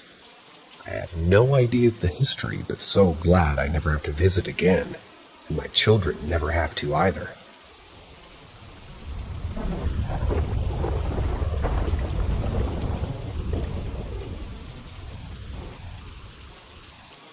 Old house in high school. This was 30 years ago. I'll never forget it. I was sleeping over at my friend's house. He was on the bed and I was on the floor.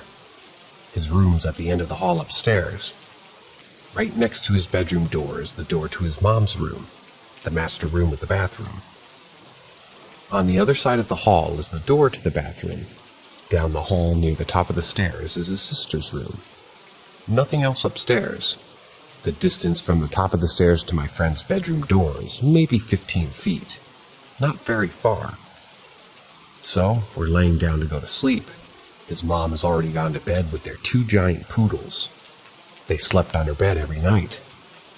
His sister is out of state at college, and there's no one else in the house. Parents divorced.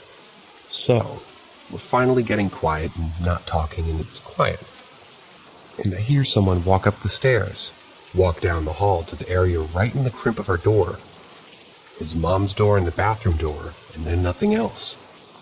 I thought it was just kind of an old house thing, because this was an old Victorian with hardwood floors throughout. No biggie. Kinda getting sleepy, I hear it again, same exact thing. So now I'm like, what the fuck? So no, I'm laying there and my head kinda tilted to watch the door and listening. I'm wide awake. It happens again. Then a few minutes later again. I'm like, what the actual fuck? So I'm kind of freaking out and I turn my head to look at my friend. He's in his bed, who I thought was asleep, and he's looking at the door, and then looks at me with that what the fuck look. So we both quietly get up, stand up, and get closer to the door. It happens again. We're bugged at each other. We wait, hold our breath. Basically, a couple minutes later, it happens again, and we both reach the doors. The steps come to the area right outside his door. And he wax wings the doors open. Nothing. Nothing there at all. The house is quiet. We step out and look into his mom's room. She has the door open. Both dogs and mom passed out asleep on her bed. In fact, one of the dogs lifted his head, looked at us, and then laid his head back down. We walked over to his sister's room. Nope, she's not there. Bed is made, no one there. We kind of stand there for a minute and whisper to each other things like, what the hell? That was steps, right? Footsteps? Yeah. House is still quiet, so we go back to his room, sit there chatting for a while, just kind of freaked out. Then we settle in to go to sleep again, because it's getting late now. As soon as we get quiet and start to settle, footsteps again. This time my buddy leaps out of bed, grabs the doorknob, and flings open the door. Nothing. But this time, Buddy leaps out of bed, grabs the doorknob, and flings open the door.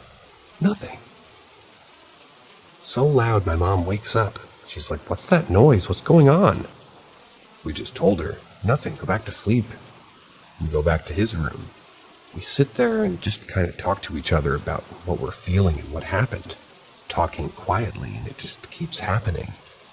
Every few minutes, we stop talking, listen till it stops, then go back to whispering. It got to the point where we were laughing or giggling quietly because it was ridiculous. I mean, it was shoes on kind of footsteps, like dress shoes or boots. Loud, and the wood creaking along with the steps as it came down the hall. I spent many nights in that house, in that room, and this didn't happen every time, but it did happen often. So often that we got used to it and just slept. Same house at some point, hanging out in the backyard with my buddy and a couple of friends, drinking wine coolers or some shit. His mom was not home, sister was at school, and we were out in the middle of the deck in the day, maybe 3 p.m. I glance up at the second-story window as I'm taking a swig of my wine cooler, and I see a woman in his mom's bedroom window. I did a double take. She wasn't there anymore. I look at my bro, and he's looking at me. I was like, "You saw that?" He says, "Yeah, I saw something move." I looked up and saw something, maybe a woman. So we literally jumped up and ran in and ran upstairs and searched. Nothing. No one. Same house. My brother's mom was down in the basement. We were upstairs in the kitchen. She was getting food out of the freezer down there to cook for dinner for us. She's only gone a couple of minutes and we hear her scream. We ran down there and she's on the floor in the front, looking around and clearly scared. She sees us and she says, "Who else is here?" We look at each other and at her and we're like, "The fuck, no one. It's just us and you screamed." She's feeling out. We all go to the kitchen and after she settles down, it's making dinner. She tells us that she kind of bent over looking in the lower part of the fridge for something. But she clearly felt 2 hands on her back push her into the fridge. Same house. As a kid, my brother was being chased by his sister through the house around the dining room table, tripped and fell headfirst through the big mirror on a big credenza type thing. His head is through the thing completely. The mirror is broken above his neck, and the stud below shattered. The part above is just hanging there, in the wood like it should, I guess. But it's a big mirror as tall or taller than an adult. Mom is freaking out. She pulls him out, and the second his head comes out, the giant piece of mirror slid down like a guillotine and shatters, like a split second from decapitating my brother.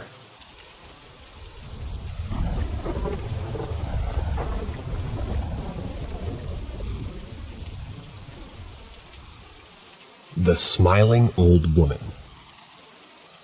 A couple of occurrences with this now, but the first interaction I had with her was when I was about maybe 9 or 10.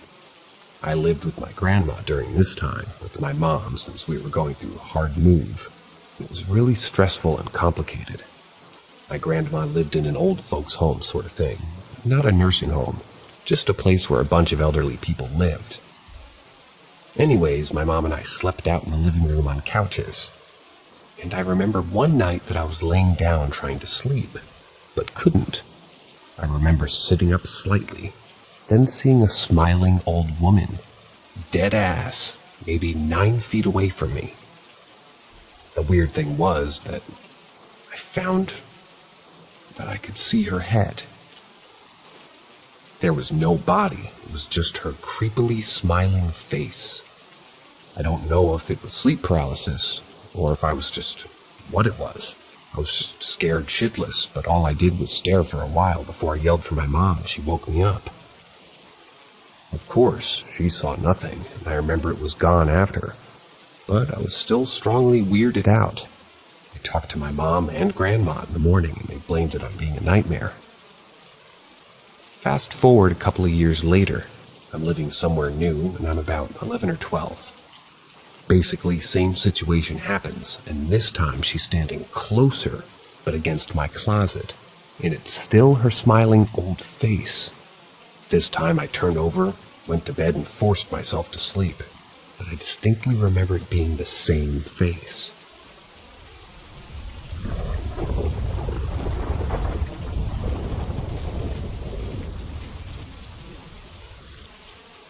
There's something there. I'll never forget the night of August 14th, 2021. I was fishing the river with my friend in a suburb of Minneapolis, St. Paul, Minnesota. We loved going to this public park to fish because it was quiet, and there was a nice sandbar to fish from. This park had a Sioux burial ground about a half a mile from our spot. After fishing for the better part of the day, we decided to leave at dusk. In order to get back to our vehicles, we had to take a trail through the woods, which was about a 5-minute walk. I put a clip-on light on the bill of my hat so we could see the trail. I remember when I first glanced ahead down the trail, I saw 2 circular white lights that I assumed were fireflies. Once we got further down the trail, we were closer to the area where I had seen the fireflies. It was then that I saw a pair of eyes that were either highly reflective from the light glowing white, because they were very, very bright, and it wasn't long before I could make out a body. It was a very large white body on 4 legs, bigger than a wolf, but unnaturally skinny. Couldn't make out any facial features because its eyes were so bright. Wanted to warn my friend, but all I could manage to say was, "There's something there." We had no choice but to proceed, because this is the only way back to our vehicles. This thing just stared us down, but didn't make a sound. My friend yelled at it to try to scare it away, but it did not react at all. I yelled at it after she did, and it responded back, mimicking my voice. I honestly questioned myself and thought I was imagining things, so I yelled at it again, and it responded back at the same volume, same pitch, exactly like my voice. At this point, we realized this was not an animal. We both continued on the path in silence, but I maintained eye contact with the creature. I felt like this thing was ready to attack us at any moment, but it just stood there, staring. Eventually, we were out of the woods, and I could no longer see its eyes. We made it back to our vehicles and felt a sense of relief. I asked my friend, "Did you hear that talk back to me?" She said she did, and it sounded like my voice when it responded back to us. If she hadn't heard the voice, I would have assumed I imagined it. We went over what happened, and our stories were the same, except she said the creature had a wolf-like head. After our experience, my friend who's Hmong went to go see a shaman.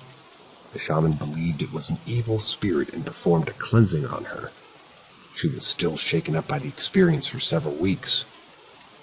I tried to hire a spiritual advisor online, but when I described the experience and asked for a spiritual cleansing of my own, they said that they were not available at this time.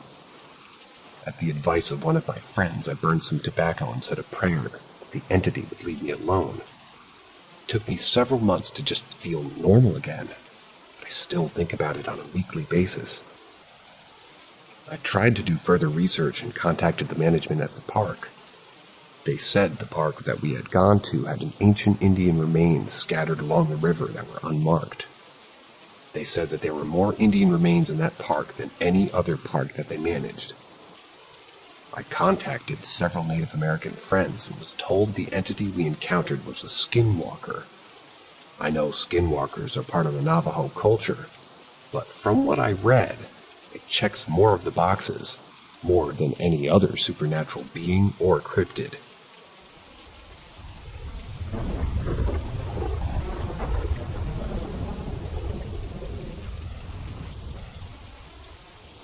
Mystery light.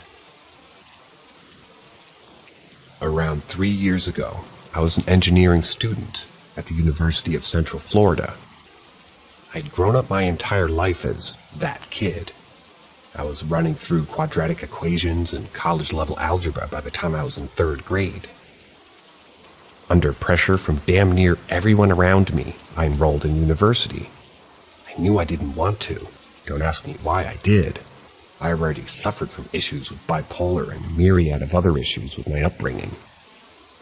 Needless to say, I was down, bad, at my worst. I was running through a fifth of Jack and a pack of Marlboro Reds a day. During the lowest of my lows, I'd like to skate down to the reflection pond. I'd like to put in an earbud and listen to some music, look up at the stars, the ones I could see anyway. Gotta love light pollution, huh? It was one of those few things I could do to calm down. One of these nights, I skated there with my trusty S&W in my hoodie's front pocket. I planned on ending that life, my life, that night. Well, in the middle of listening to Funkadelic's Maggot Brain, good choice. Long story short, it's my soul-searching song. Me too. Something rather strange happened. While I was looking up at the stars, one of them seemed far brighter than the others, unusually bright. Within the span of a half of a second, my music had become white noise, and this white light shot down towards me. It surrounded me completely. I tried opening and closing my eyes and getting up and walking around, all to no avail. I could hear something trying to speak to me, although I could not understand it. Then it was gone. It just shot away from me, back into the sky.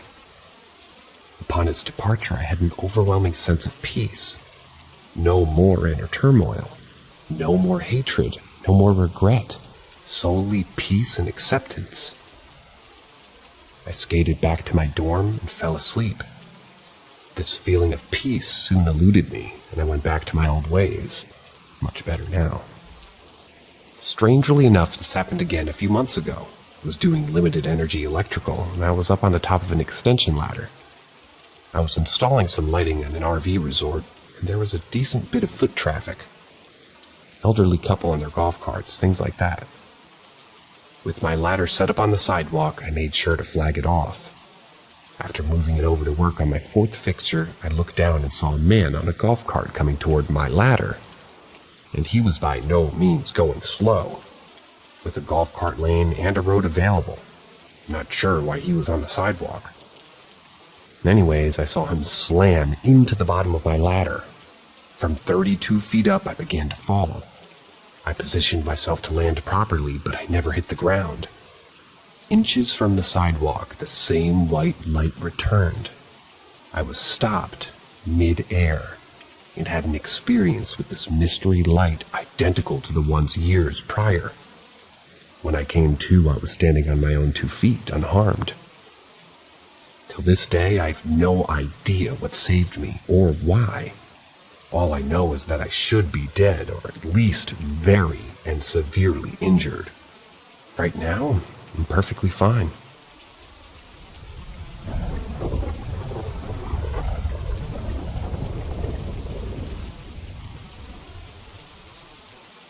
Stuck in a loop. This event happened back in 2002. I was working for a school as an IT tech and support staff, and I was working day. I normally get out at 7:30 to be work before 9. The day before, I didn't do anything unusual before going to bed. But the day after, when I wake up or try to wake up, was so weird. So I woke up the first time with my alarm. I switched it off and noticed it was 7:30 from the clock in the living room and went to go do the usual morning ritual. Brushing my teeth, toilet, taking off my PJs, start to iron my shirt. Then poof, I was back in bed. The first time I was thinking maybe this is just a weird deja vu moment, so I got up again but noticed it was 7:40 now. I did the same stuff till the ironing part and poof, back again in my bed. This time I was really freaking out but still doing the same stuff. I noticed again the time passed another 10 minutes, and once again after the ironing I went straight back to bed. I remembered I was urging now to get out of this loop. Strange part is, I never tried to do something different, because every time I woke up I thought I was out of the loop. I remembered every time I woke up it felt so real, The sun shining on my face was real for me until the moment I warped back into my bed. I think this loop happened for 20 to 30 times, and until the last time, felt like every other time. The final time that I woke up, I did precisely the same things. It was around 11, and I was late for work, but I got out of this loop. Strange was that the time was correct.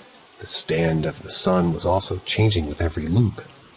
I remembered on the later loops that the sun was shining more brightly on my face when I woke up. It felt like my body was still asleep and my soul was waking up without my body. I noticed everything from my surroundings, the time and the sun.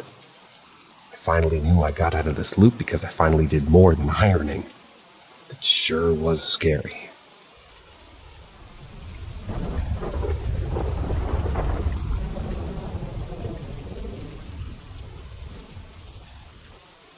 I think I had an out-of-body experience a few years ago, maybe. I was scrolling through here and saw someone mention one of their out-of-body experiences. So, I thought I'd share something similar that happened to me a while ago. Around the beginning of May in 2016, some friends and I, all 13 to 14 years old at the time, were hanging out together at a birthday party. It was pretty late at night when we decided to watch a movie. The TV we were watching the movie on was super small and high up on a wall, and I remember craning my neck up just to look at what we were watching. The movie was also pirated, don't tell anyone, via a Fire Stick, so we were subject to a lot of shaky camera work in addition to the chaos in the movie. Fantastic beasts and where to find them. I remember the night vividly. So about halfway through the movie, I had what I can only describe as an out-of-body experience. I've never had anything like that happen to me before, and I haven't had anything like that happen to me since. I was not spiritual at the time, and I still remain agnostic and skeptical of stuff of that nature to this day. But this was so strange. I still can't explain it. I've tried to rationalize it as just quote-unquote falling asleep. But my friend sitting next to me at the time confirmed that I was fully awake that night when I asked him if he saw me pass out or anything following this particular incident. I asked him about the incident again a few weeks ago, and he still sticks by his story. I remember it freaking us both out. On to what I actually experienced. I vividly remember this whole thing. I was looking at the TV, facing forward. Then my vision went completely sideways. I remember describing it to my friends as like when you die in Minecraft. And then I was suddenly floating above my body, like about 4 feet above my body, and everybody chilling on the couch. I was floating, watching everything from the top left corner of the room for just a few seconds. I could see myself still looking in the same direction I was looking in before I was launched out of my body, so to speak. And then I was back.